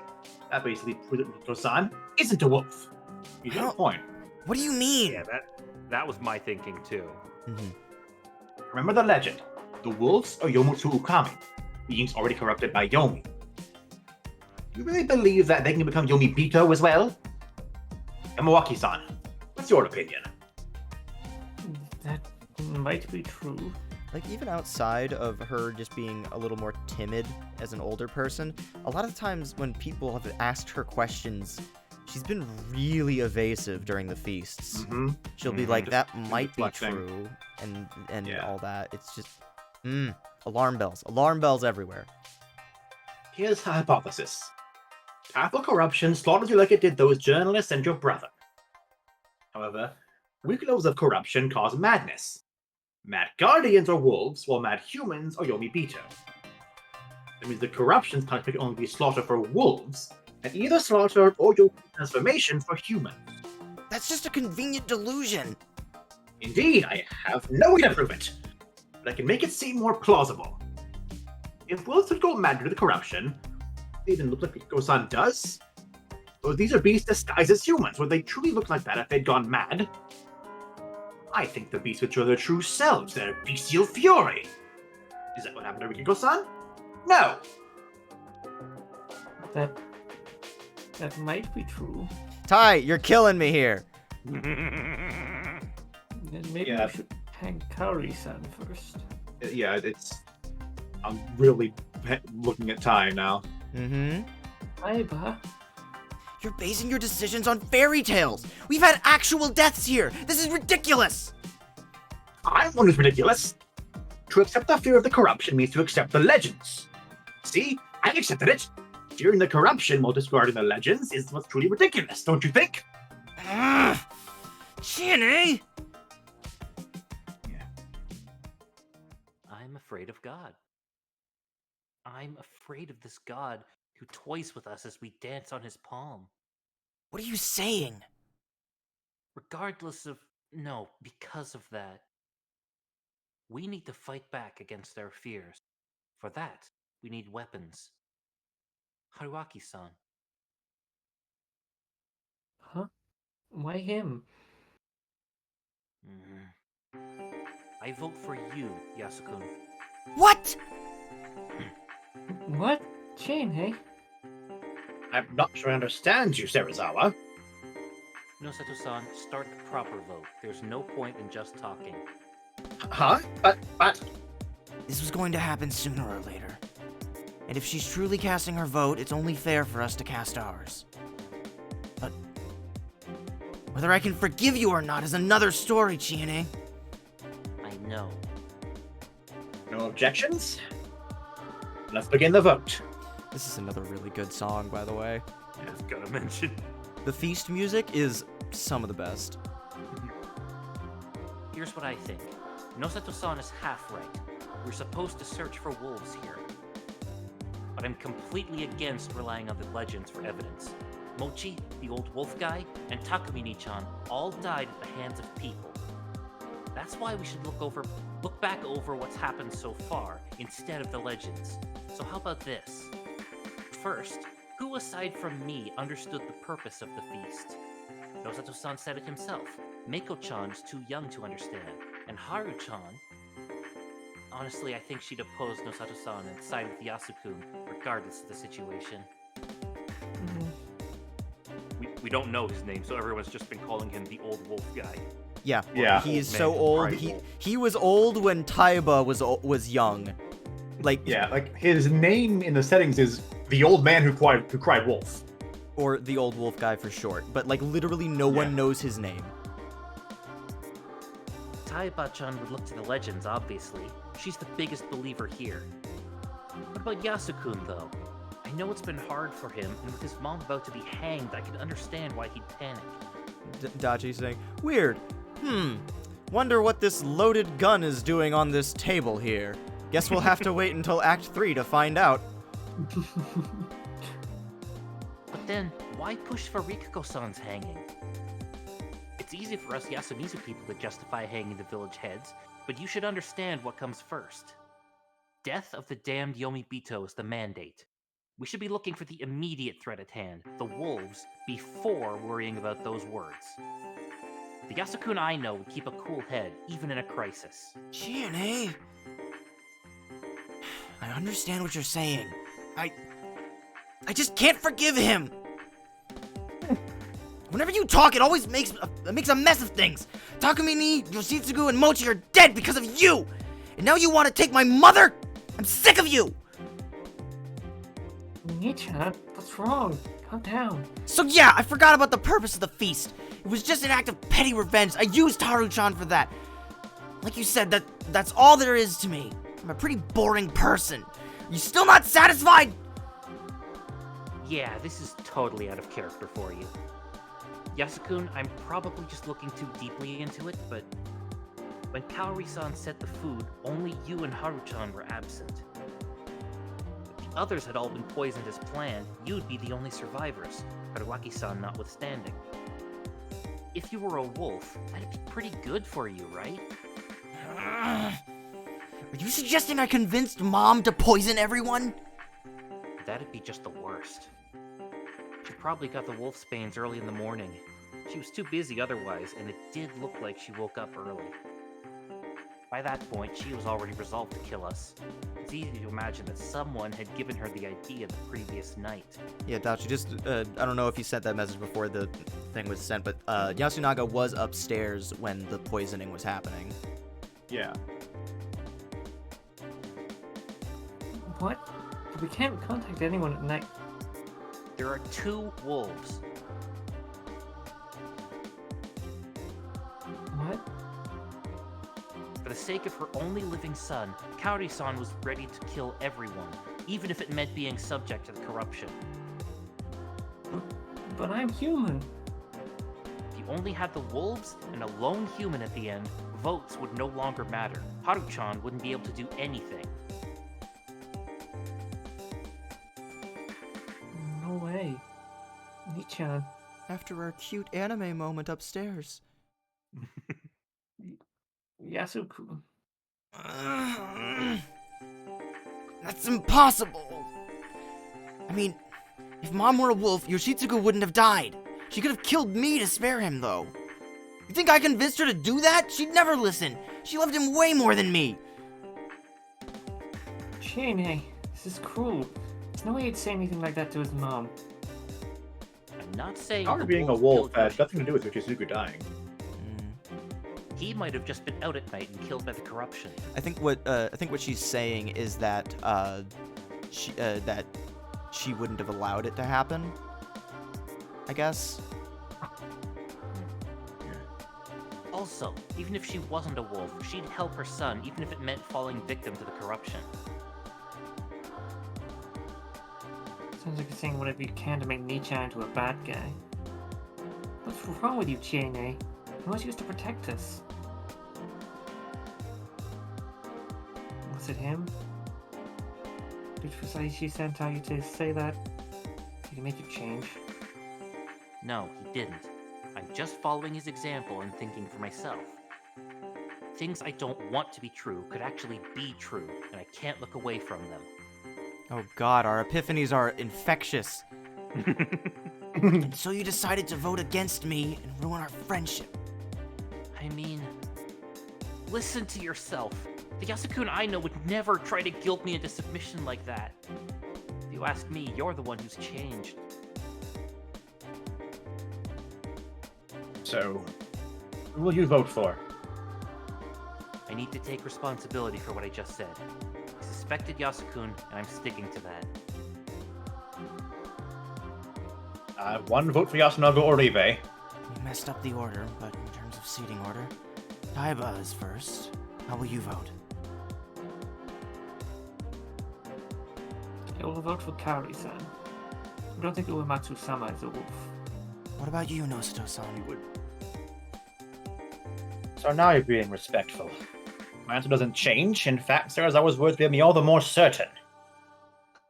Yasunaga Oribe, in all honesty, your current attitude makes it hard to believe you are a wolf, but it's likely your mother is. One vote for Kaori Oribe. What about you, Yasunaga Oribe? I'm still voting for Rikako Uematsu-san. I'm voting for Rikako Uematsu too. Oh god, don't make Oh, no, Mako be the baby fucking goes with the- tiebreaker. Ah. So it's Kaori. The child. Fuck. Bad. Can be ignored. Wait, Mako-chan, think. Your vote might decide whether the humans win or lose. Gianna, you go that far? You'll trick a child to take her vote? If that's what it takes, I'll do it. Mako-chan, you don't want Rikako-san to be gone, right? No. Then It's pointless. Even if she votes for me, it'll just be a three-way tie. I choose who I don't need. yes. Then I'll go with the lady. She was scary.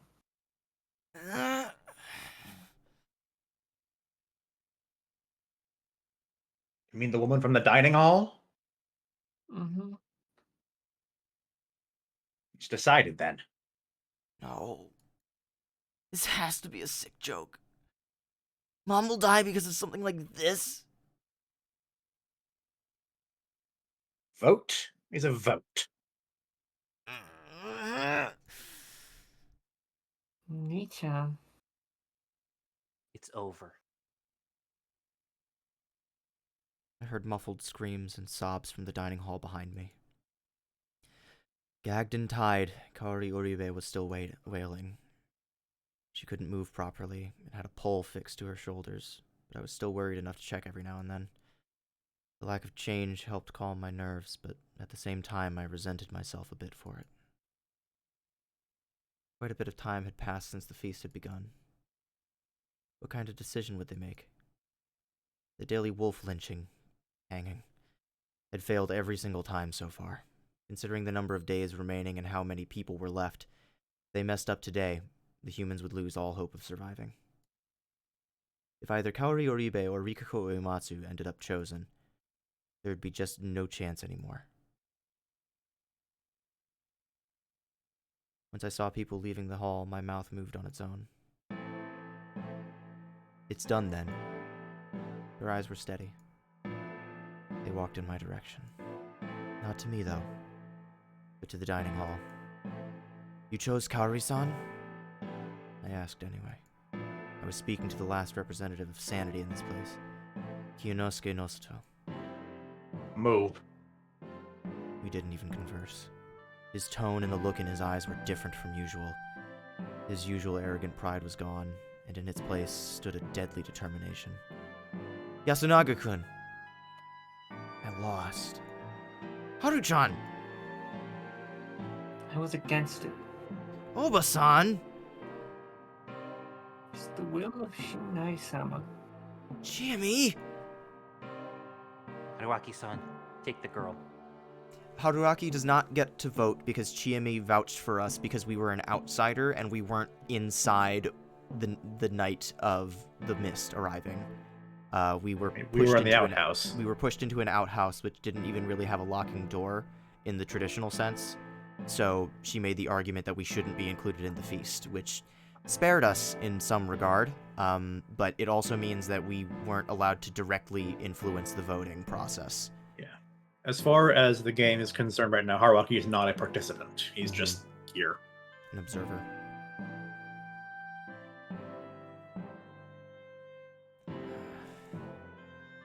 Mako was at the rear of the group. Somewhat hesitantly, she walked up to me. I moved aside to let them pass. They all entered the dining hall and dragged out the victim. The ones holding the ropes and doing the dragging were Kyunosuke Nosato and Chiyomi Serizawa. Following behind was Tai Yamawaki, prodding her onward with a bamboo broom. Stop. His mother cried out in pain. Yoshinaga Oribe followed the group, hand in hand with Haru Makishima. Stop them. Haru Makishima was bawling. Yasunaga Oribe was shaking, not even trying to hide his sobs. His face was warped in anguish. Someone. As the group faded away, the gag fell out and the victim's voice grew loud.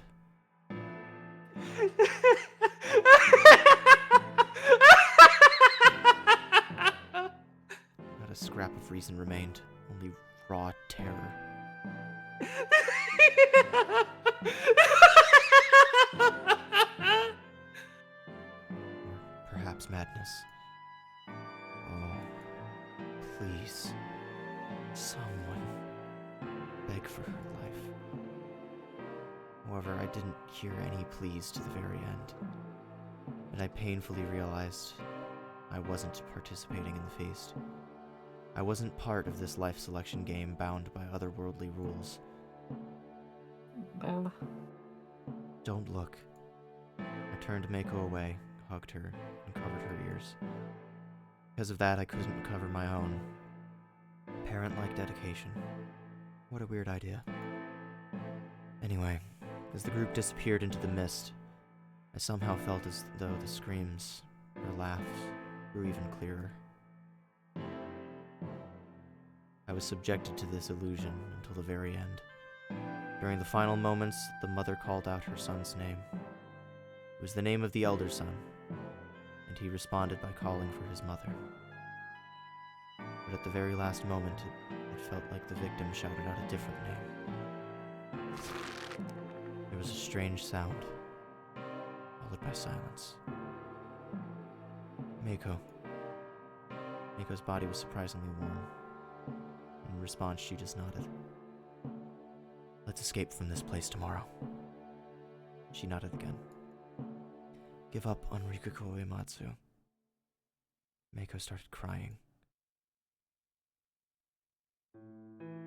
I let her go, took her by the hand, and led her to the dorm. There, I took all the remaining food I had. Then, I escorted her back to her place.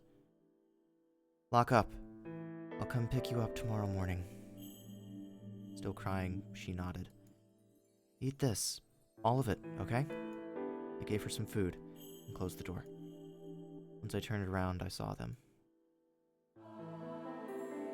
Today's feast is over. There wasn't a hint of emotion in his voice. I see. As one who didn't participate in the feast, I was in no position to criticize or support them. They just turned around and returned to their places, leaving no indicator whether they'd actually heard me. 3 of them were headed in the same direction.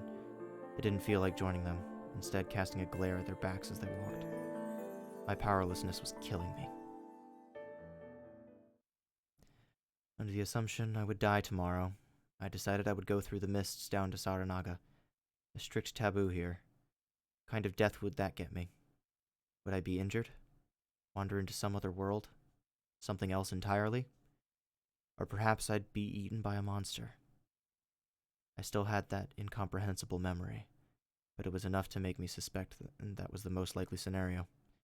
Normally, people didn't remember dying. The unknown was scary, but journeying into the unknown meant conquering that fear, so you could say there were some perks to remembering that death. But if it was guaranteed that I would die like that, I wasn't really keen on the idea. That had hurt like hell, not to mention how terrifying the experience was. Then think of a better way to die. One that won't hurt so much. Or at least would be worth the pain. Like if it led to the survival of a young child. Anyway, I'd wager my life. All that remained was finding supporters. I closed my eyes and took a few deep breaths.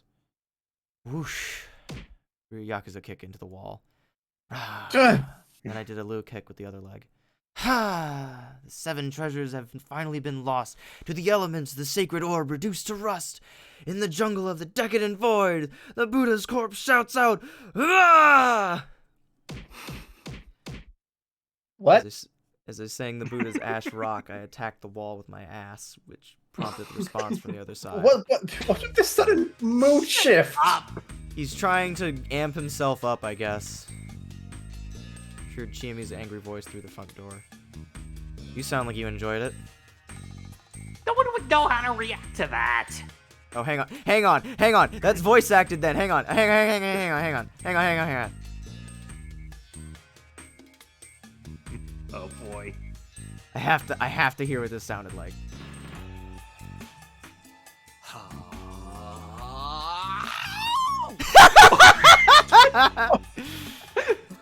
Hang on, what were the other ones?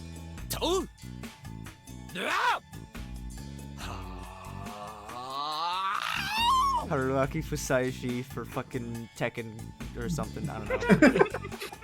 Sing it? Yeah. Wow. I've missed that somehow. Voice crack. So good. Oh my god. Despite everything, I still really like Haruaki as a protagonist. He's great. Me too. He sucks, but I love him. I just think he's neat. The walls here were thin, apparently. Anyway, let's escape tomorrow. This is your idea of a conversation? If you can still talk like that, you're perfectly sane. Escape it is. Let's say bye-bye to this nest full of crazy. Listen, Haruaki-san. I'm serious. Still outside my door, she fell silent. It was only about 8. Still a safe time. I walked up to the door and unlocked it. Damn, you look awful. Is it that bad? Nah, just joking.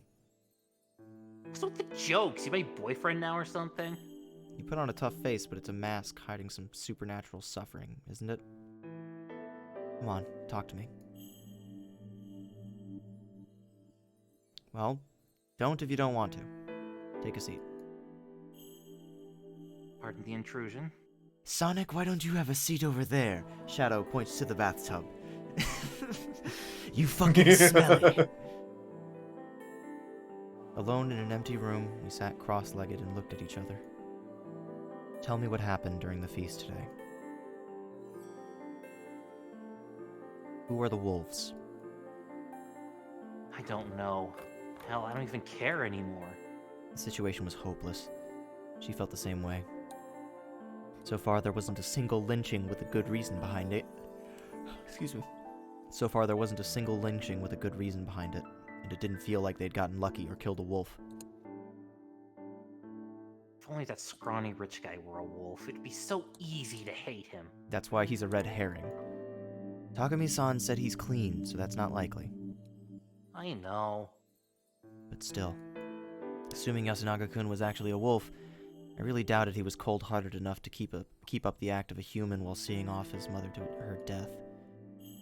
Like Chiami had pointed out, it was best to assume Kaori-san had only done what she did for her son. If everyone died and only one was left, he'd be the victor regardless if he was human or a wolf. Probably.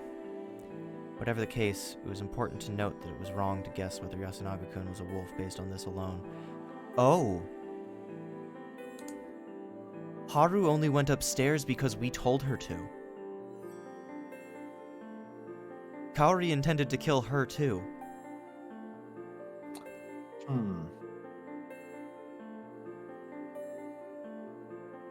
Kaori Oribe was in a messed up mental state that led her to plot the deaths of herself and everyone else just to save her son. It was simply the immense power of motherly love at work.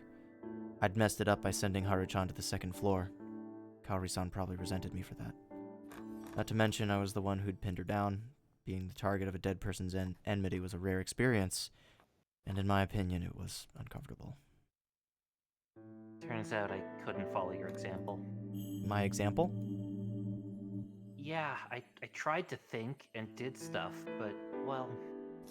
Was I a bad influence on her? Definitely, but you're a bad influence on everyone. Yeah. Well, carefully deliberating your actions was never a bad thing, obviously.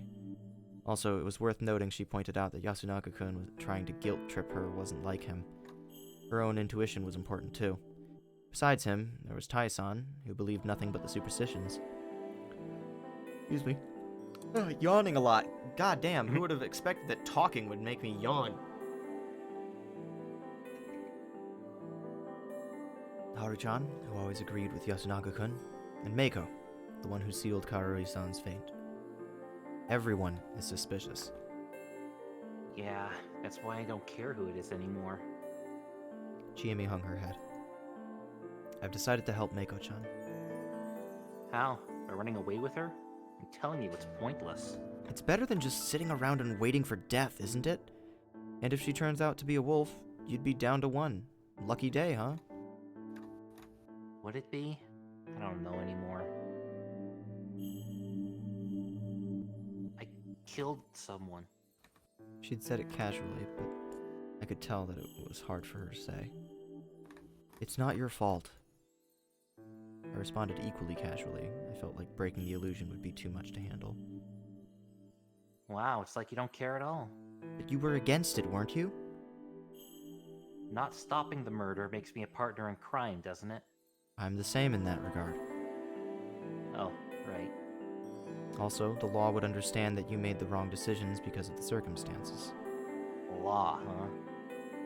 Well, being punished under a proper rule of law is infinitely better than being punished by some weird laws of some mountain. Or what? You want to die a supernatural death? No dice, huh? Yeah. So was the mom a killer? I mean, she definitely was a killer. She tried Whether to she's be.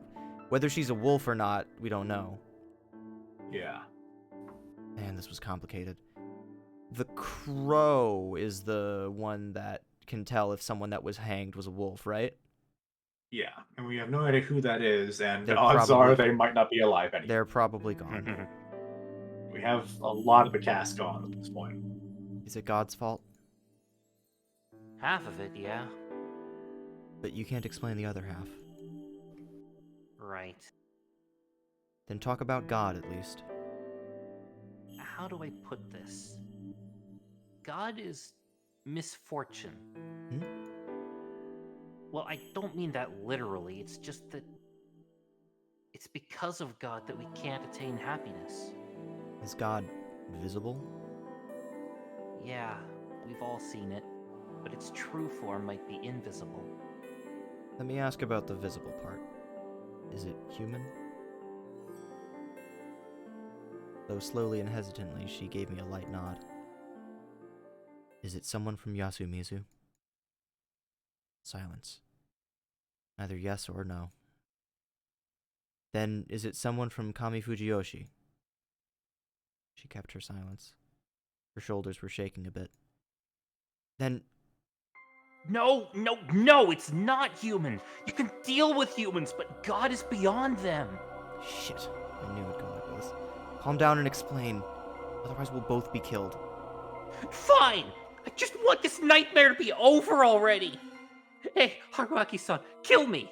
If it's your hands, I think I can really die. What are you saying? Get a hold of yourself! I am! I'm not corrupted. I'm not insane. I'm not! It's Fujiyoshi that's crazy. It's God that's crazy. Is God some state of being? Just kind of blurted out something without thinking. Chiemi was clearly in a state of panic. Despair was one cause, but someone panicked like this couldn't explain themselves properly. Also, I didn't feel like this was simply some spiritual being she could see. She could perceive God as a sensation of sorts, and the fact that others couldn't caused her to panic. Explaining a sense like that wasn't easy, and trying to explain it in detail was also a reminder of how much it scared her. I had to try and understand what she was sensing, and find a better word for it than God. That was what I'd thought to myself after saying those words, but why did she suddenly go quiet? She was raising her head, and her eyes were wide, staring right at me. She'd completely stopped voicing her pain. Did I hit the nail on the head? As I considered that possibility, I felt a cold, damp breeze from behind me. She wasn't staring at me. She was staring at something behind me. I turned around, following the direction of her eyes. Looking at the camera. How long had the Oh. front door been open? Had I forgotten to lock the door? Oh. Oh, And how long had that Aye. that thing been there? There was a person outside. Was it even human? Through the darkness, I could see that it was definitely had a humanoid silhouette, but it was definitely abnormal. You, voice mod or Discord cut you off there. Did you say something, Dragoni? we could go. Maybe. Maybe? I don't know. Its body was covered in bandages. No, sutras? It was a smallish boy or girl covered in marked cloth. Again, was it even human? I asked the same question again, unable to even voice the words. I couldn't move a finger, or rather, I didn't because I had no idea what would have happened if I did. As the tension began to overwhelm me, I saw its lips move. How? Dubby. The wolves cometh. Scoop, we gotta get out of here! Rah! Hang on. Oh, fucking voice mod ate that joke, but whatever, that's fine. To the smell of Yomi. Cleanse, shelter, and dream. Daughter of Fushiyoshi. Hold up. It's Fujiyoshi, isn't it? Yeah. What the fuck? Whatever. There's probably something important about that. Yeah. That's The Scooby. characters being swapped in Japanese probably more immediately like meaningful. Mm. Yeah, I think if I recall correctly, the difference between G and she is just replacing the shape of the particle above it. Mm. So, like a genuine typo then? No, it's probably significant. Okay. I heard something fall. Turning back around, I realized it was Chiemi. Chiemi? Still confused, I rushed over and caught her. It was a momentary loss of consciousness. She hadn't fainted, she just seemed to be drifting at the border of reality. Hey, wake up! Why am I here? What was that thing? What thing? Weird. I'm so sleepy. Sorry, I'm going back. Chiemi stood up. Her eyes were utterly devoid of life. She headed to the door. It was closed. There was no one there. I set that matter aside for now. Chiemi was way more important. I had to stop her. That was why I'll take you out of here. Wrap my arms around her. If you want to throw away your life, give it to me. Tomorrow morning, I'll take you and Mako and leave this place. You and Mako? Not just you? That was her first response in a while. Well, you entrusted her to me. I'll honor the trust you showed me until the end. Man of integrity, huh? You noticed? Well, there's also the fact that I'm just not too keen on letting a child die. You've dropped the tough guy act, Haruaki-san. Also, when did you drop the honorific? You don't like it? I don't mind, it's just, shouldn't there be a transition point for these kinds of things? Go out with me. Sure. So let's get out of here. Okay. Despite everything, I still think these two are really cute together. They're fun. Just so you know, I'm only saying that because I don't mind dying with you. Sorry, but Mako-chan's barely a blip on my radar. That's not very responsible, is it? Chiemi-san is a girl with many brain problems, so she prefers to rely on people older than her. Leave it to me. Also, we're taking anyone who wishes to join us. What? I'm not getting some special treatment here? You are. The others have a choice, but now that we're dating, I'm taking you whether you like it or not. Not sure I'm happy about that one. Did you know I'm actually not a very popular guy? Dude, I never could have guessed. Whoa!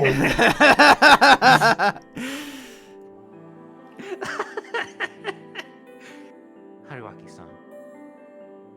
Thanks. A teary voice compelled me to embrace her. If I'm killed the wolves tonight, Don't say that. I don't care what. Take part of me outside. Don't worry. I'm scared. I'm right here. I'm here for you. It hurt to say baseless things. Even so, I kept on saying whatever I could to make her feel better. This went on for only 10 or so minutes, though. Even if the wolves didn't pay us a visit, we'd have to respect the rules of living here. We awkwardly exchanged some parting words, and I saw her off as she returned to her room, parting ways with a frail smile on her damp face. Tomorrow. Everything would be decided tomorrow.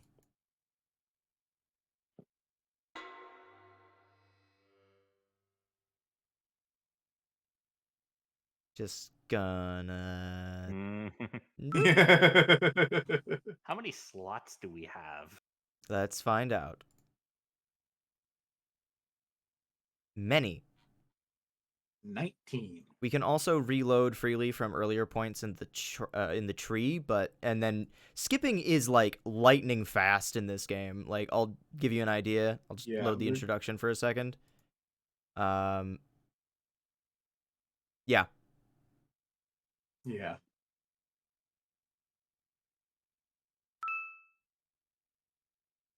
Oh, that's cool. Hang on, did you see that? Saying the prompt was awaken. That's cool.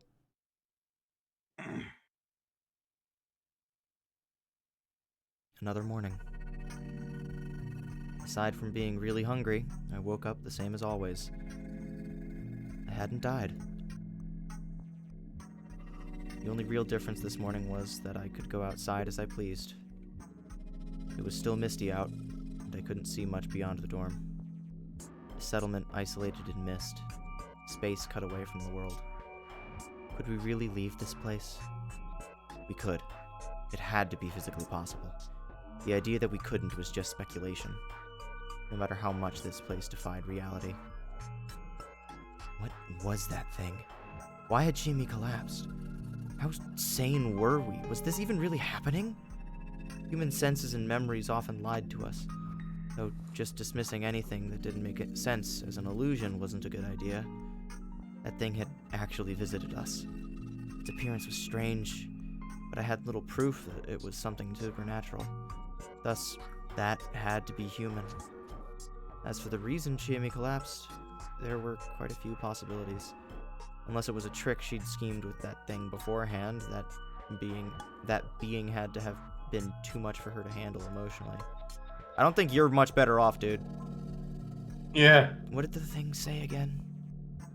The wolves cometh to the smell of Yomi, cleanse, shelter, and dream, daughter of Fujiyoshi.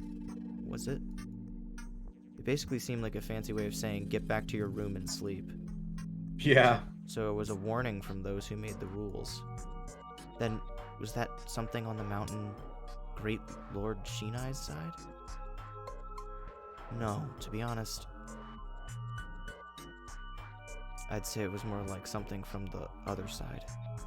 I mean, it kind of fit my image of Yomibito. It wore sutras in place of clothing, and the cloth over its face reminded me of a funeral shroud.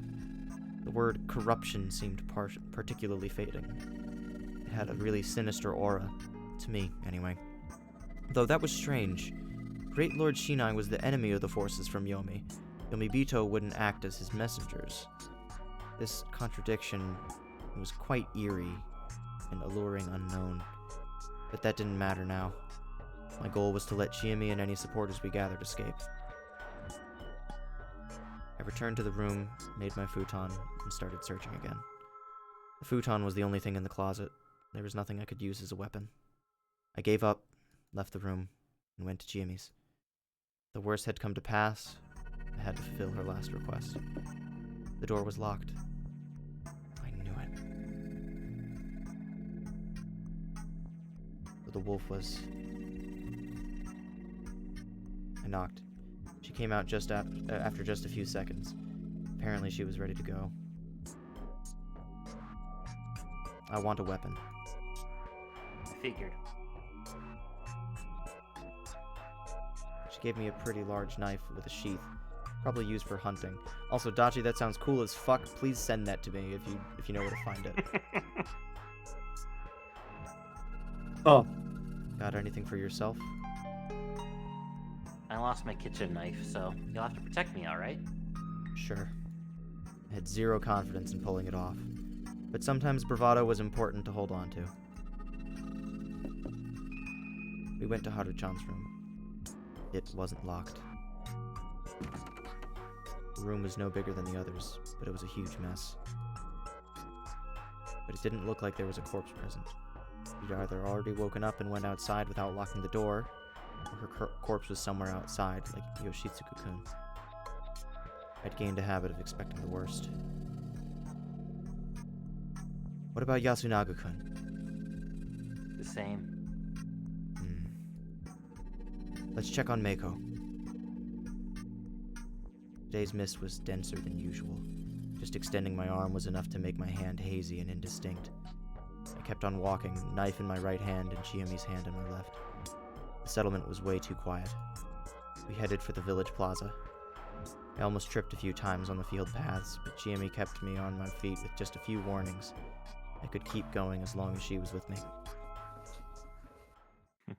We arrived at the plaza.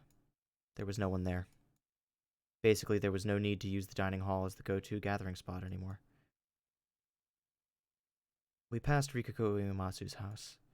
It didn't look unlocked, but I couldn't hear any indications of movement from inside. Was she asleep?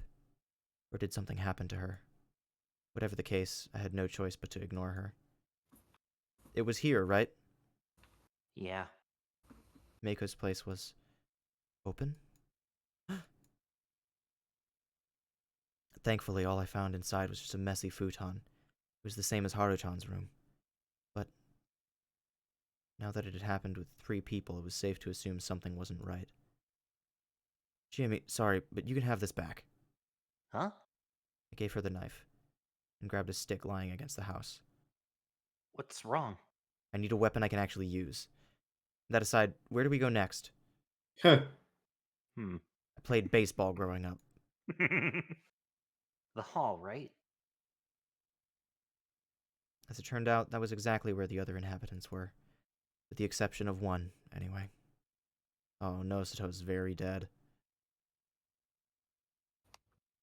You're late. We were early. Haru Makishima. She was in her usual agitated state. Tai Yamawaki. She was silently chanting something to herself. Mako. Haru-chan had her hands on her shoulders, but she still looked anxious. And finally... Yep. Good morning, Yep. Chiene. And Haruaki Fusaishi-san. Yasunaga Oribe. His face was grinning. Those were all the people here, meaning that... Clicking this link. So they finally got Nosato-san, huh? simple process of elimination was enough to know who was gone. Anyway, it was time for the first battle. Mako, come here. Tried to walk to us, No. but Haru Makishima stopped her. It was time. I raised my stick and... Huh? So when you finally reveal your true colors, Fusaishi-san. Yasunaga Oribe stood in my way. He had a menacing-looking grass sickle in his right hand. He readied it for a swing at me. You're calm, chill music right now. It's not calm. It's the feast music. Yeah, but it's not like tense. You're the cause of all the misery here. It's the end. So I knew it would come down to pure strength. No way. What? Huh? What? You were tricked. He's the one who caused all this. Not letting him join the feast was a mistake. If we'd hanged him, Mom, Yoshitsugu, and everyone else would still be alive. Wait, that's... We'll hang him today. That will end everything. Yasunaga-kun, you shouldn't try to advance the situation based on a story no one knows. What about you? Why did you try to attack? Good point. I'll tell you. I want to take back the hostage. That's... Well, before that, let me just help GMA-chan understand. Look how confused she is. Huh? What? What? Huh? They didn't say another word. Chiemi and Meiko were the only ones who seemed confused at all. Basically, the others had prepared for this. Ignoring who's a wolf here, there's two important things you gotta keep in mind. First, yesterday, I told Meiko that I wanted to escape the settlement with her. It's best to assume everyone heard that. Escaping the village is taboo. I know that. The question is whether letting someone escape makes you a target of the corruption. That was why you secured Meiko the first thing in the morning, and I can totally understand that.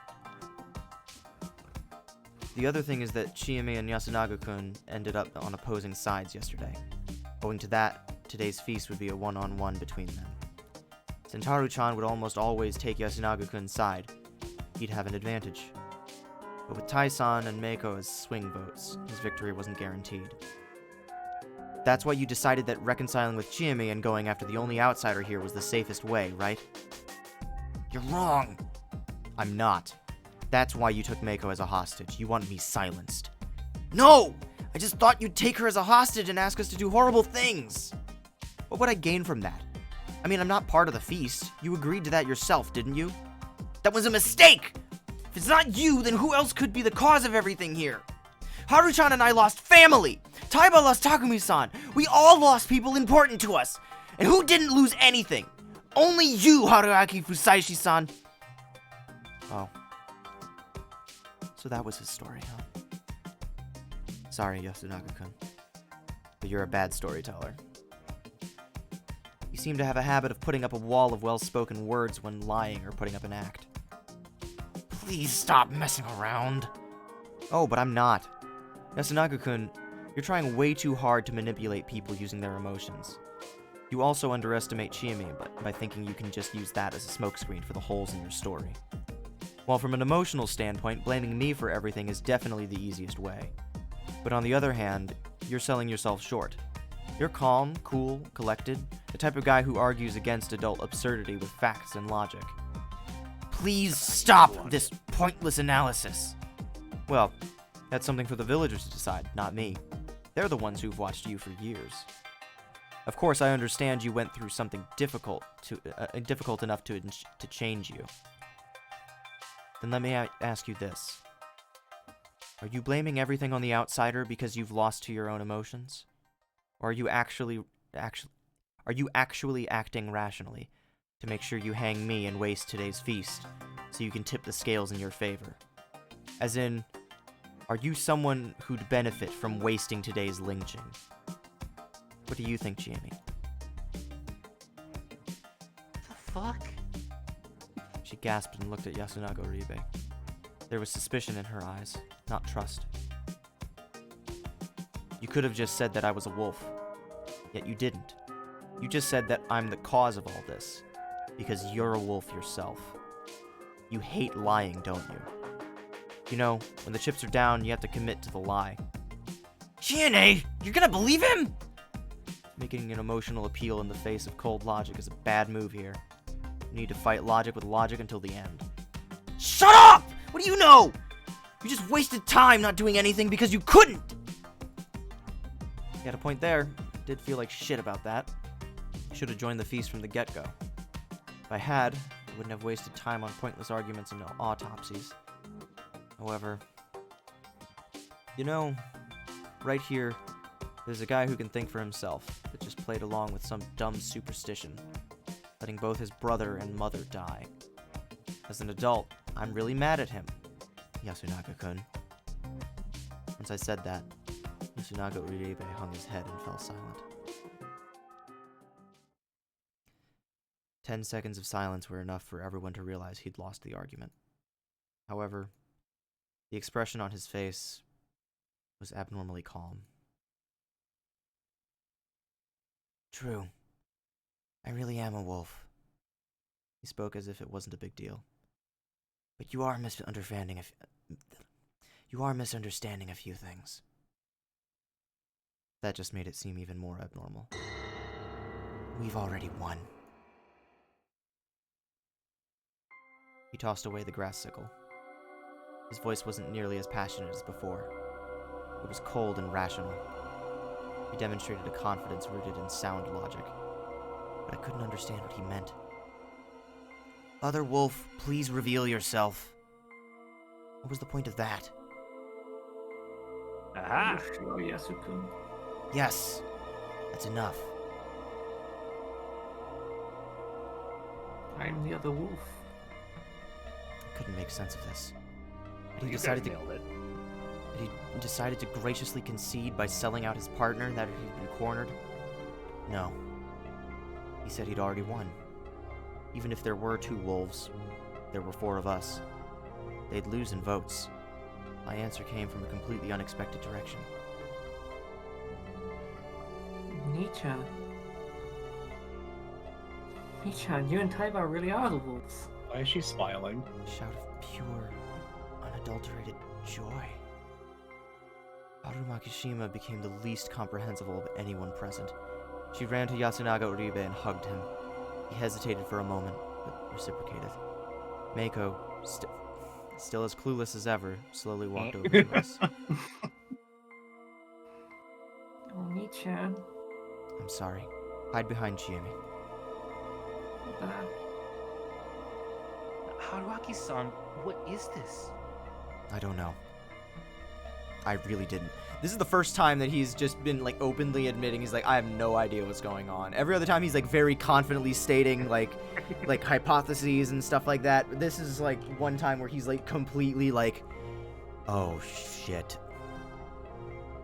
But I'd had a feeling that something wasn't quite right for a while now.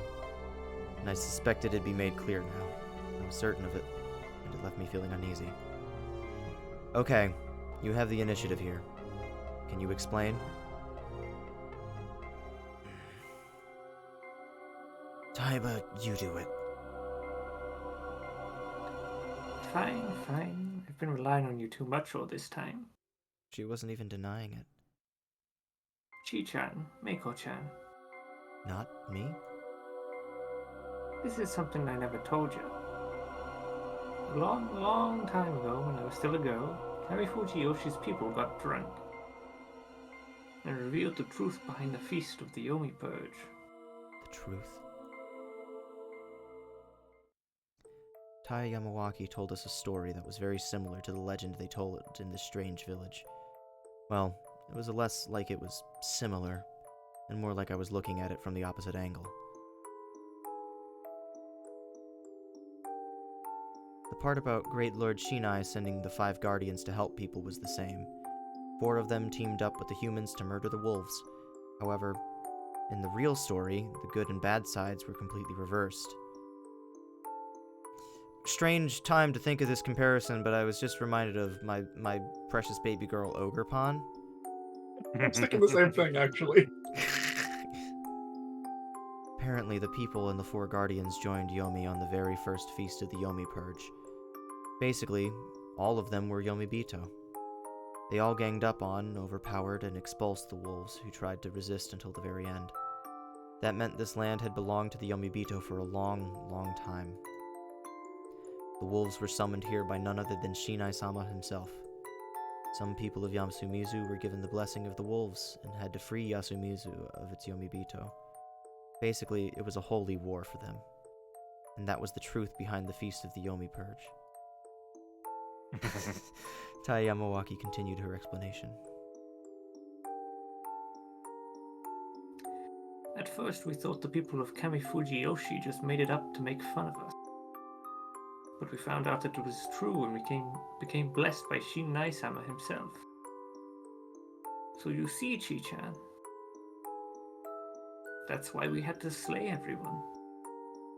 It hurt a lot, though. Takumi suffered greatly, too. Oh, don't. No. We had to do it to save the Yomibito. That's what Shin Naisama said. Based on what Tai said earlier about how she depended on Yasunaga to help too much, it's pretty likely that Yasunaga was the one that did the deeds. And Yeah. Probably, yeah. oh my god. She's probably physically stronger than her too, just given her age. Tai Yamawaki was crying. That's probably the reason why he had to use the gun for Takumi. Mm-hmm. Tai Yamawaki was crying. Alright. So she was now a confirmed culprit who believed the murders to be salvation. There were just two more points I didn't understand. The corruption and the eerie message. Most things made sense if you switched Shinai-sama's enemies and allies. The idea that people wearing those outfits could be the good guys was kinda weird, but, well, that was the culture here. Or maybe the Yomibito, me too, saw them as evil? Maybe that was the story here. The problem here was that I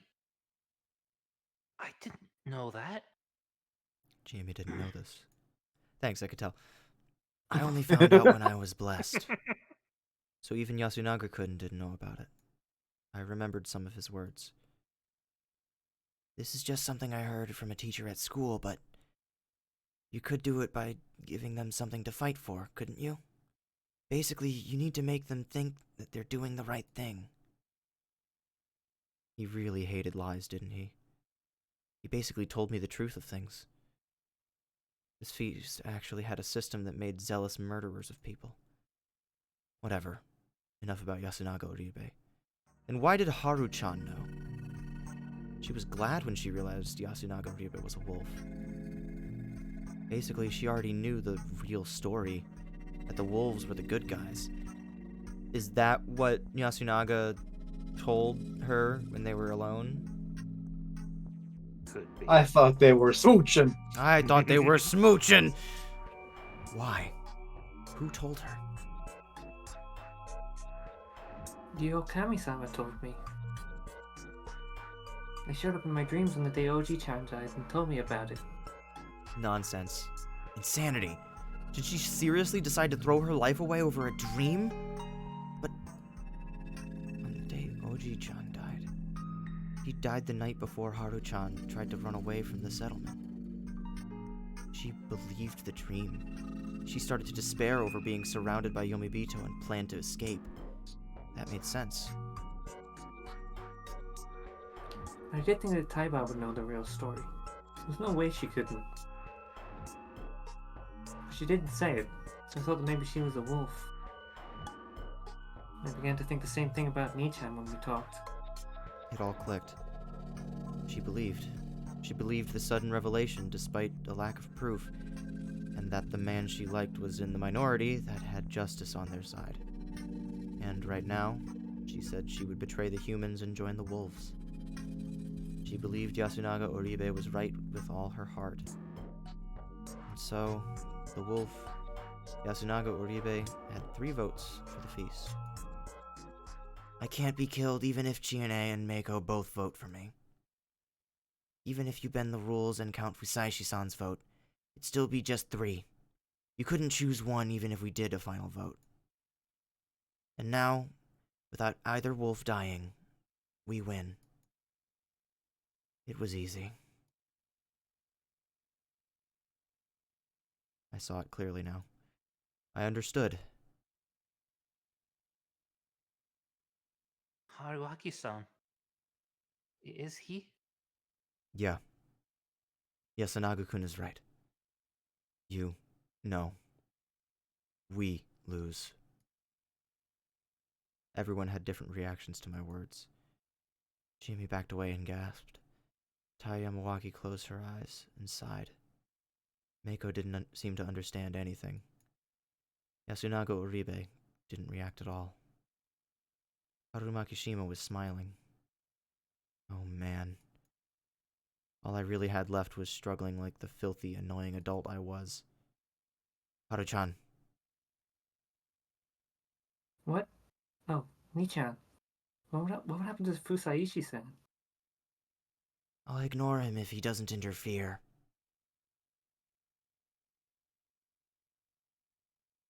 I see. Was that relief just now? Sorry, but I couldn't enjoy my sudden jump in popularity. We don't have to slay him? Jinai-sama will do something if need be. That dispassionate tone didn't do much to convince me he truly believed this ridiculous superstition. But you won't ignore this, will you? Who knows? Honestly, if you're the good guys, I don't know if I should help the Yomibito side. Haruaki-san? You're cooler than I thought. We city folk value a well-reasoned argument. I want to say I misjudged you. It's the right decision. Very right, in fact. Big words. Hey, what the hell? You said you liked Jane, didn't you? Now you're gonna abandon her? Good point.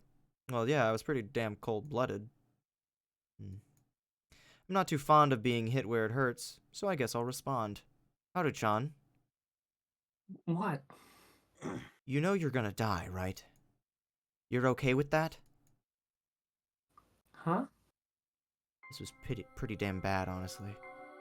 Apparently, this great Lord Shinai was a huge scumbag. You should have told her that much. Even if you've been told the real story, you're still a human. You haven't become a wolf, have you? You didn't kill Takumi-san or Nosato-san, right? I didn't. I don't know why, but you're just a human who knows the real story. That's why the human's defeat will mean your death. You said you thought Yasunaga-kun might have been a wolf when you talked together, right? I don't think he would ever let anything like that slip, so he probably realized your role from the way you were acting. He was probably trying to lead you by showing hints, but not revealing his identity, in order to test whether you'd join him. The wolves probably knew there was a human who had that role.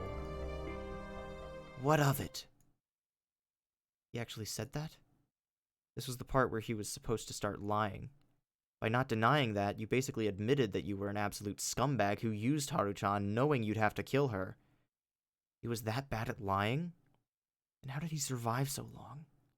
Wait. Something was very wrong. I'd seriously misunderstood something here. And soon enough, my hunch was proven right. Seriously. What of it? Haru-chan. Haru Makishima's voice was brimming with joy. A carefree smile, Ah, laced so you're with that kind seductive of person. intoxication. Oh. Yomibito need to be hung. We're corrupt, filthy, and disgusting. Can only be saved by the world's walls and claws. Everyone knows that. That's why you finished off Kaori-san, right? Bad time to mention this, but this particular sprite is giving me very big, frickin', what's her name? Oh, God damn it. Why can't I remember her name? Who? Describe her then. Dahlia Hawthorne. Ah, Yeah. Yep. Huh. Yep. Kind of see it. Just out of umbrella. Mm-hmm. Literally, like her hand's even in the right spot, too. You wanted to make your mother happy. Yeah. Exactly. Nichan, make me happy too. Haru Makishima coquettishly leaned on him. What? This is not a good time to Nice. be using big words, dude. Cute and demure.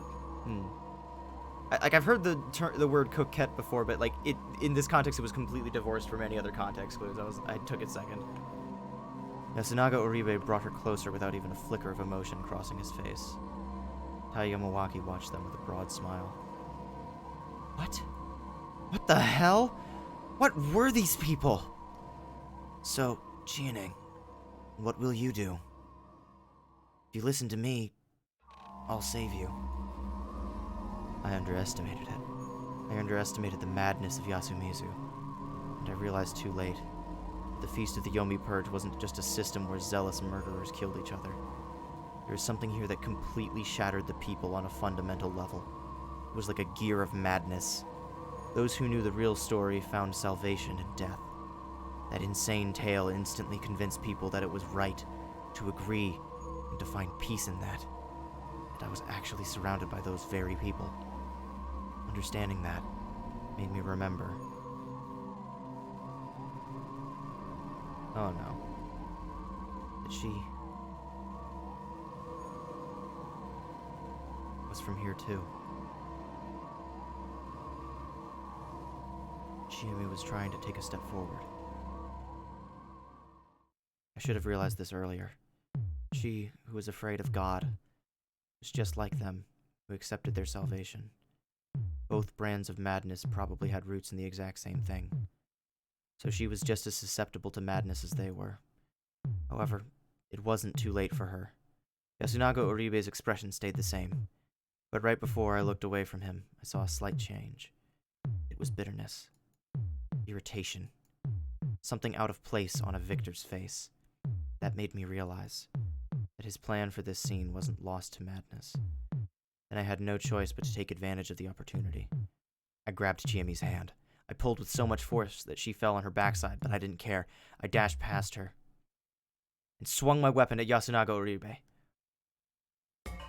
I hit Haru Makishima once, Tai Yamawaki twice, and Yasunaga Uribe 5 or 6 times. Then I ran to Chiemi and Meiko, who were completely dumbfounded and fled the hall. There was no time to waste. I had to hurry up and escape. If I didn't, I'd waste the one chance he'd given me. Haruaki-san, what are you doing? What's going on? Hey, Chiemi! What? Yasunaga-kun really has a good head on his shoulders, doesn't he? What are you talking about? My head hurts. A fool. I was probably irritated, and not just because of hunger. It was because of the epiphany I'd had, because it had taken me so long to reach it. Yasunaga Uribe had a different motive. You have a crush on Chiemi Serizawa, so you didn't want to hurt her if no one else. So you used what little reason you still had to conclude that the only way to save her was through escape. But letting someone escape would be subjecting everyone else to the corruption. So you had to have me beat up everyone and take her by force to avoid that. Shit. Didn't intend to let me run away. He wouldn't have thrown away the sickle. He was basically signaling for me to understand and finally attack him. In the end, he was far more clever than me. I never stopped dancing to his tune. Regardless of, no, exactly because of that, I had to help these two escape, no matter what. After all, I'm an adult. By the way, using an adult without relying on one yourself is a very adult thing to do, Yasunaga Uribe. I'm not sure I follow his reasoning entirely here, but whatever. Good luck with the rest. He's saying that Yasunaga left himself open so that Haruaki could beat him up and get Chiaki out of there. Chiemi. Yeah. Because anyone who deliberately allows them to escape might fall victim to the corruption. They don't know. It's the only chance that they would have of surviving us, but yeah, okay. Yeah. Past the stone graves and over the boundary. Descending the cliff took a lot of patience. Didn't seem like they were chasing us, so we could go down carefully. Chiemi's expression was dead. She'd been hit hard by a sudden revelation. The game board had been flipped on her. She'd lost, and now she had to suddenly say goodbye to her old friends. It was hard to just laugh that off. Should I have told her about Yasunaga-kun's intentions? I did consider it, but couldn't bring myself to. He chose to save her by sacrificing their relationship. If she knew, she'd probably want to go back to the settlement. Or maybe I just didn't want to say it because of my pride as a man. That was fine by me, too. Being able to shrug off such unfairness was one of the blessings of adulthood. So I consoled Chiemi, shouted to Meiko to be more careful, and generally talked as much as I could. The mist grew even denser. Hey, Chiemi. I think we're already outside the village. Maybe. We did it! And look! Nothing happened. We did it? Yep. Now let's cross the river and return to town. Where's the river?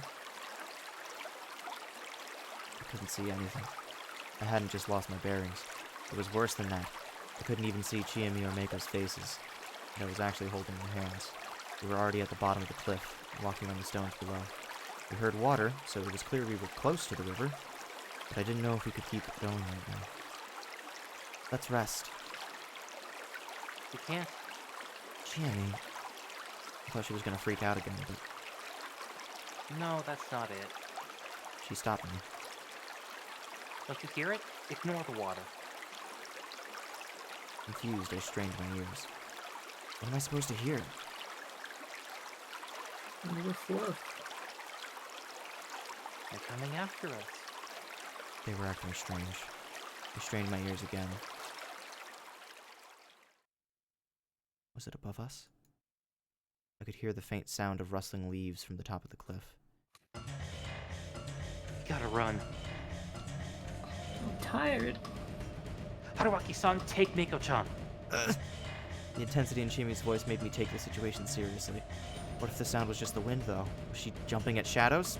But I would have been lying if I said I wasn't worried. After all, the question remained unanswered. According to the legend, this was their HQ. Wait, they were the good guys, right? Still, this wasn't a normal place. I had to get out of here ASAP.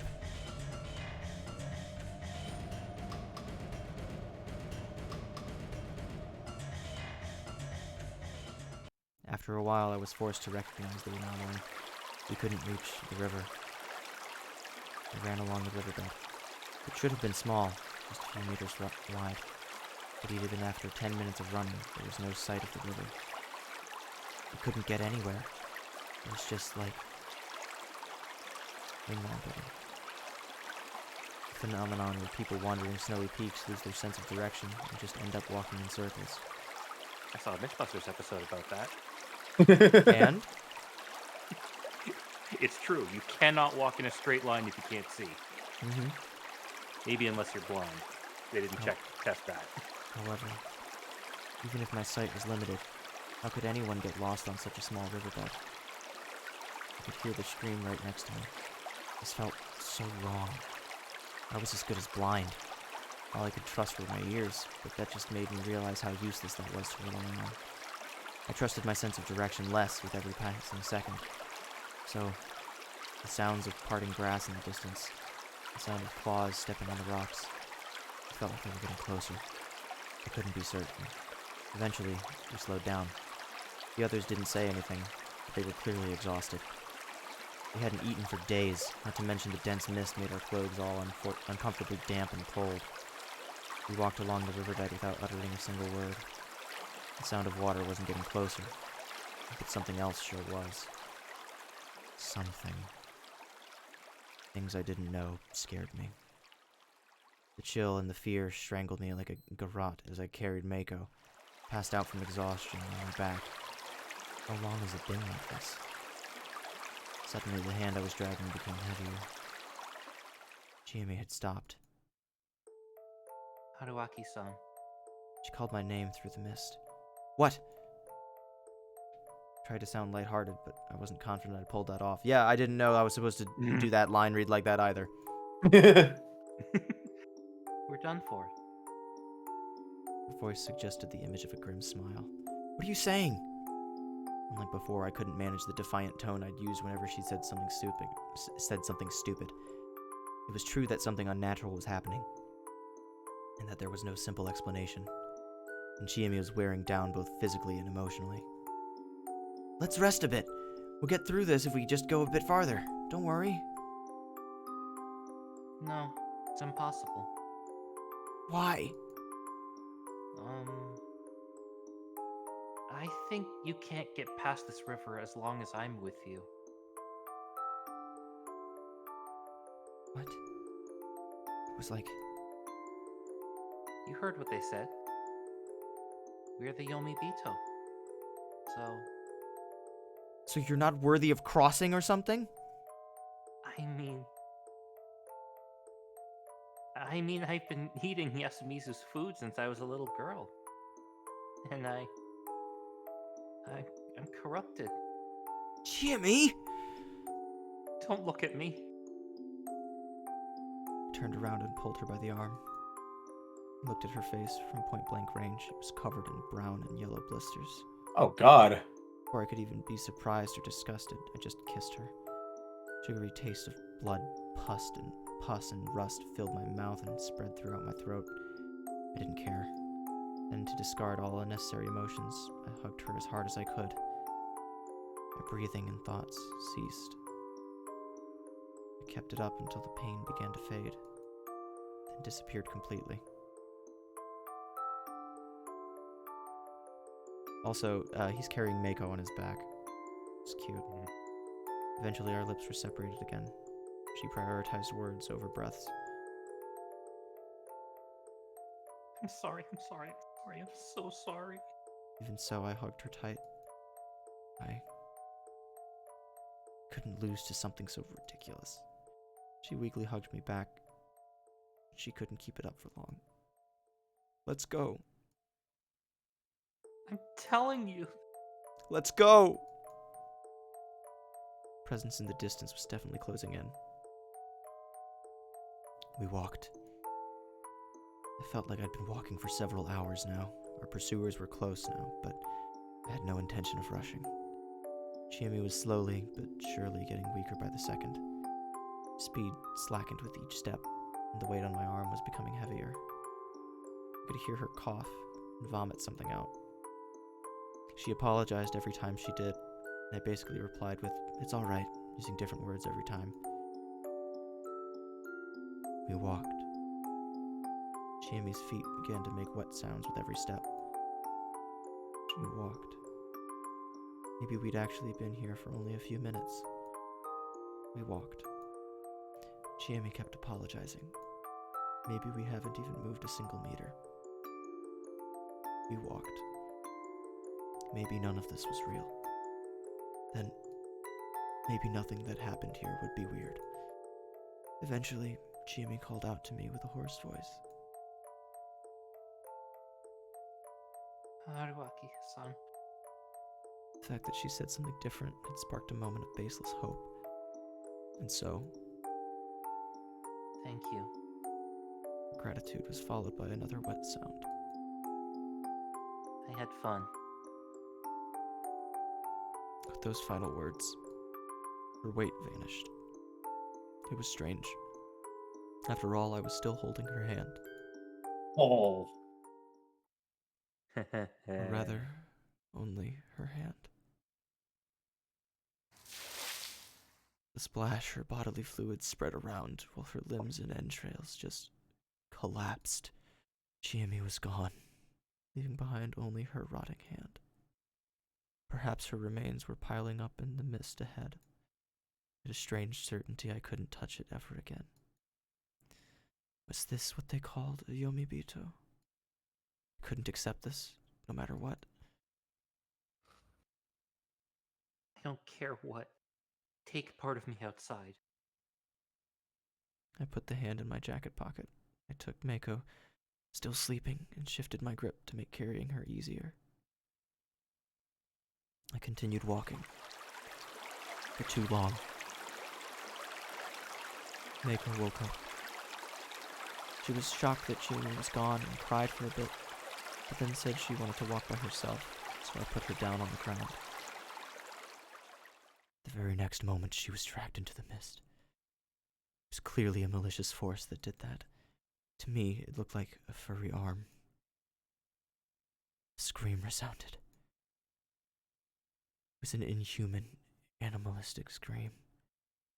After hesitating for a moment, I turned to run, caught a glimpse of something beastly within the mist Mako had disappeared into. I ran. And ran. Suddenly I felt myself step into something wet. I had arrived at the river. It was meaningless. I'd lost everything. And in the end, only I survived. I don't care what. Take part of me outside. Was there any meaning in fulfilling that promise? No. The meaning was for me to find. That was why I had to survive and find a forest. Yeah, I still had that hope back then. They finally broke through the mist and showed themselves. Oh, of course. This really was hell, wasn't it? 3 of them. This wasn't the human realm or nirvana. It was a river of hell. So of course both sides of it were gonna be hell. There was no splash when we threw Takumi-san's body in, was there? The moment we went into the mist and down the cliff, our bodies vanished from the world and reached a place where there was no return. And I finally had no choice but to accept it. As someone who had taken in the flesh and blood of a Yomibito, Chiemi, I couldn't escape either. That was why I screamed stupidly, only managing to run a few steps before their sinister claws tore me apart. Damn it. Where had I gone wrong? Descending into Saranaga? Not believing Chiemi when she'd told me we couldn't escape? No. It went back even earlier than that. I already knew the answer. Ugh. Shit. I really wished I'd been a part of Yasumizu and participated in the feast of the Yomi Purge. Maybe I could have gotten a different ending than this. Heh. That was the last thought that went through my mind before all faded away. Yay! That is the Happy first end. proper ending. I looked at the Everyone's dead. I looked at the recording button or the recording sign exactly as it said 3 hours. Officer and officer's wife, who are they? Eh? They're the real wolves. They are the real wolves. That's why there was 3 of them. Yeah, I was tearing up a little bit there. Honestly, I might have gotten a little too into it. Yeah, I was gonna ask. Mostly just from a character perspective and like getting into the voice necessarily. Why the hell did Chiemi fall apart? Yomibito. The frog wrote this game. Correct. So, Ribbit. what do you guys think? Prepare yourself for the next feast. There's another one. No! No! Dramatically falls away. No! Well, I'm thoroughly engrossed now. Yeah. I gotta see where this goes. Whirls and claws. Whirls and claws. Ah, there's the reveal that it's also the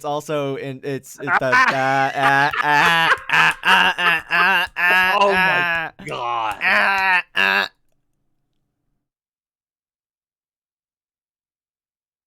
Obtained key 4, Sink into Nirvana.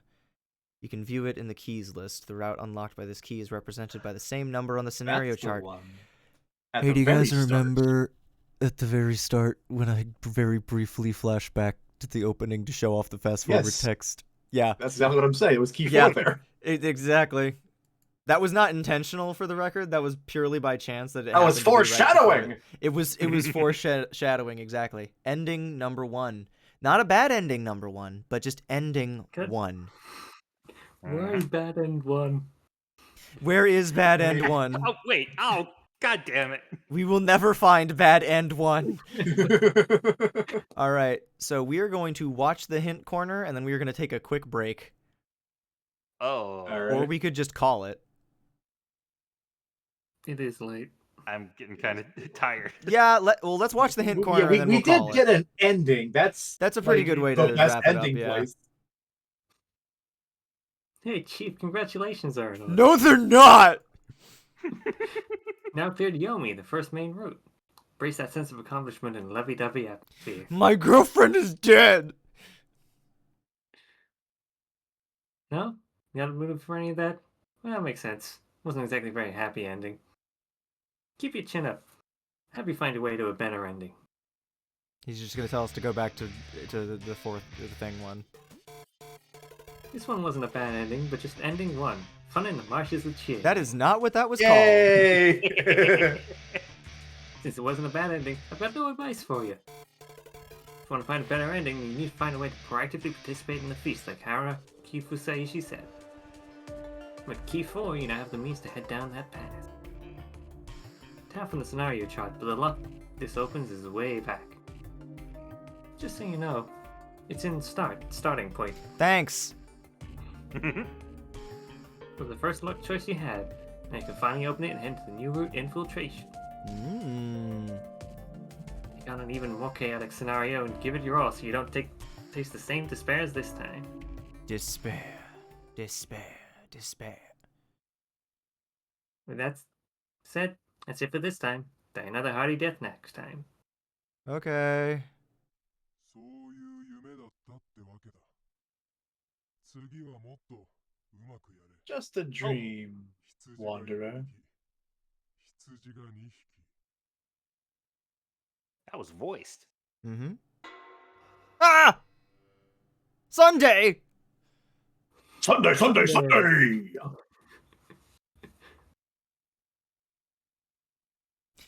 By chance, are you guys free on Sunday? No. Also, yeah, I know, I figured. Also, wow, sheer coincidence. We streamed this exactly 1 month prior. Ha! Amazing. Beautiful. Well, that's a cool ending. Return. Go back to the menu. Mm-hmm. Menu. Title. Title. So, what do you guys think so far? It's Definitely really interesting. cool. Mm-hmm. Where the hell does it go from here? Oh, you I'm know. assuming that it's not going Directly to be- hell!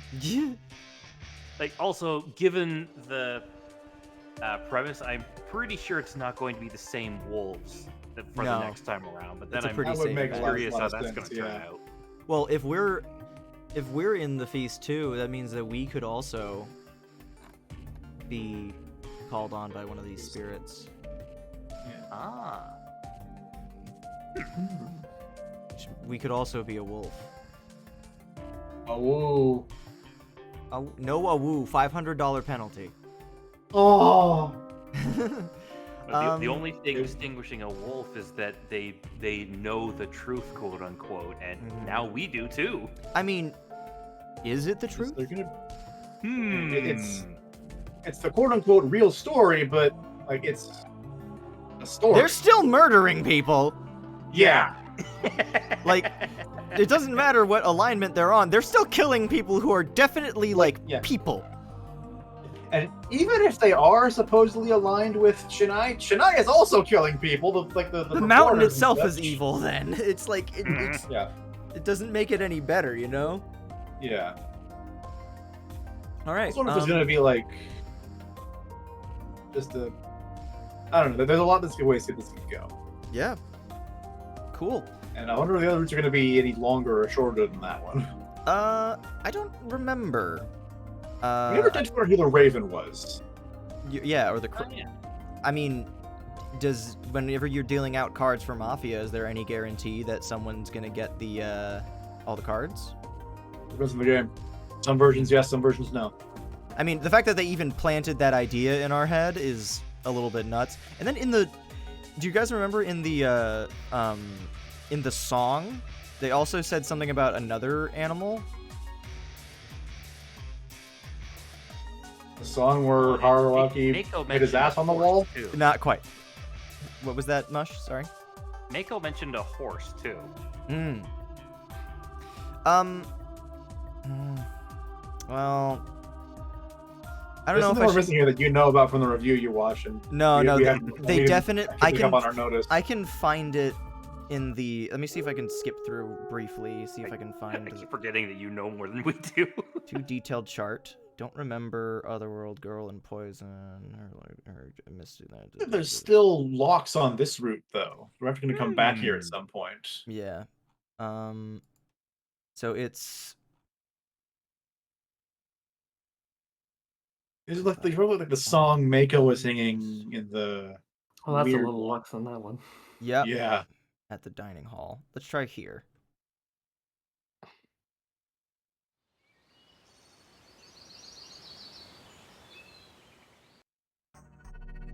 No, this is too early, I think. Mostly people are dead now. Yeah, this was before we met anyone proper, so... How many endings are there? How many endings are there in any given Zero game? At least 20. Yeah, at least 20. Counting the bad endings. Hide in the Assuming outhouse. every key comes from an ending, at least, which would make sense. Fancy ampersand. I think lunch... I think we just passed it. No, Rikako wasn't in the scene yet. Yes, I am a filthy old man. Prayer. Yeah, here we are. Prayer to Shinai.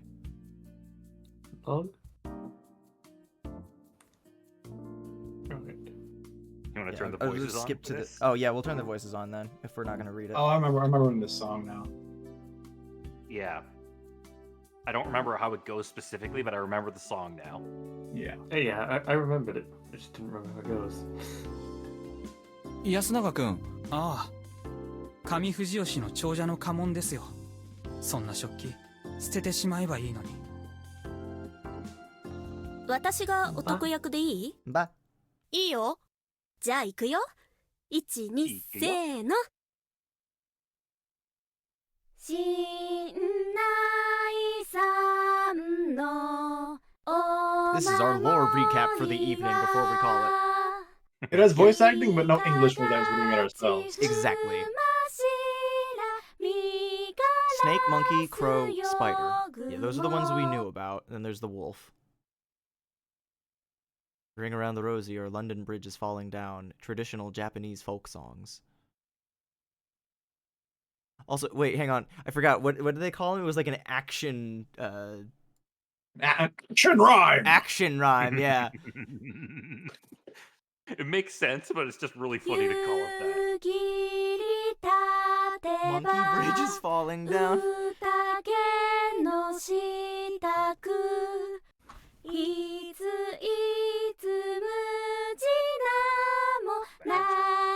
The badger. Nate.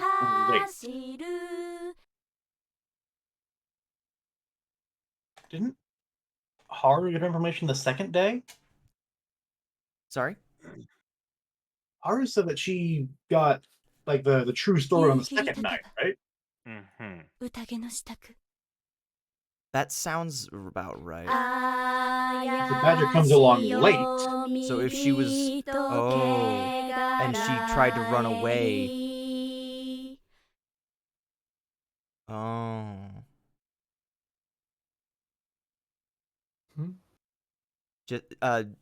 Haru-chan tried to run... what Dragoni is saying is the line saying, 6, the badger runs along late with Nair as a fix. Oh. Saying that Haru found out that she was a badger late.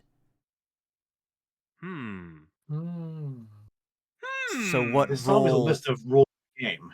Yeah, so what role does the badger play?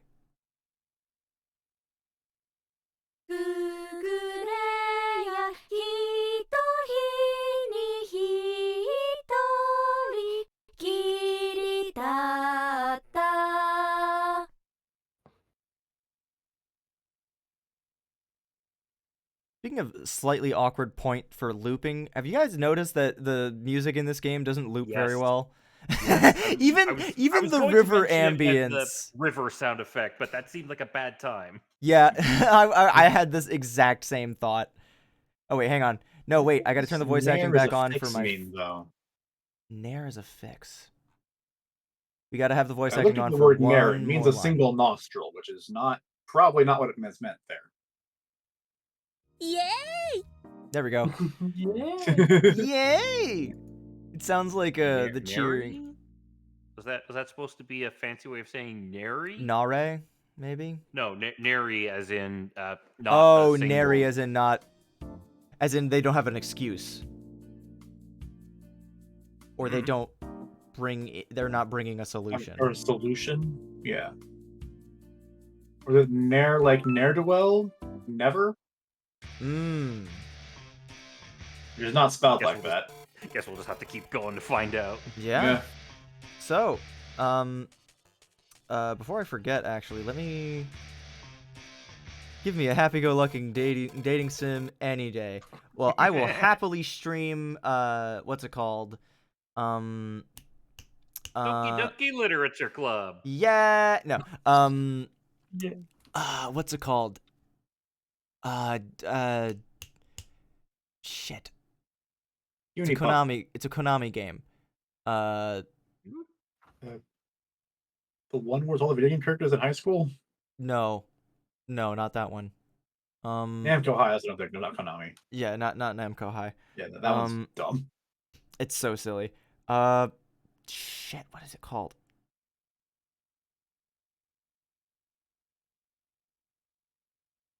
Toki Memo Memorial. Oh. Oh. Yeah. I have no idea what that dating is. sim. Yeah. Gotcha. Emphasis on simulator. Mostly because that would make for more of an interesting stream series, as there's actual events thing.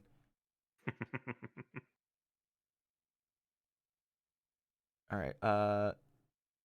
What I was gonna do was go here and just send a when to me, because I had that drafted from earlier, so that we can try and coordinate something for next week, either for Shadow Generation, yay, or more of this game.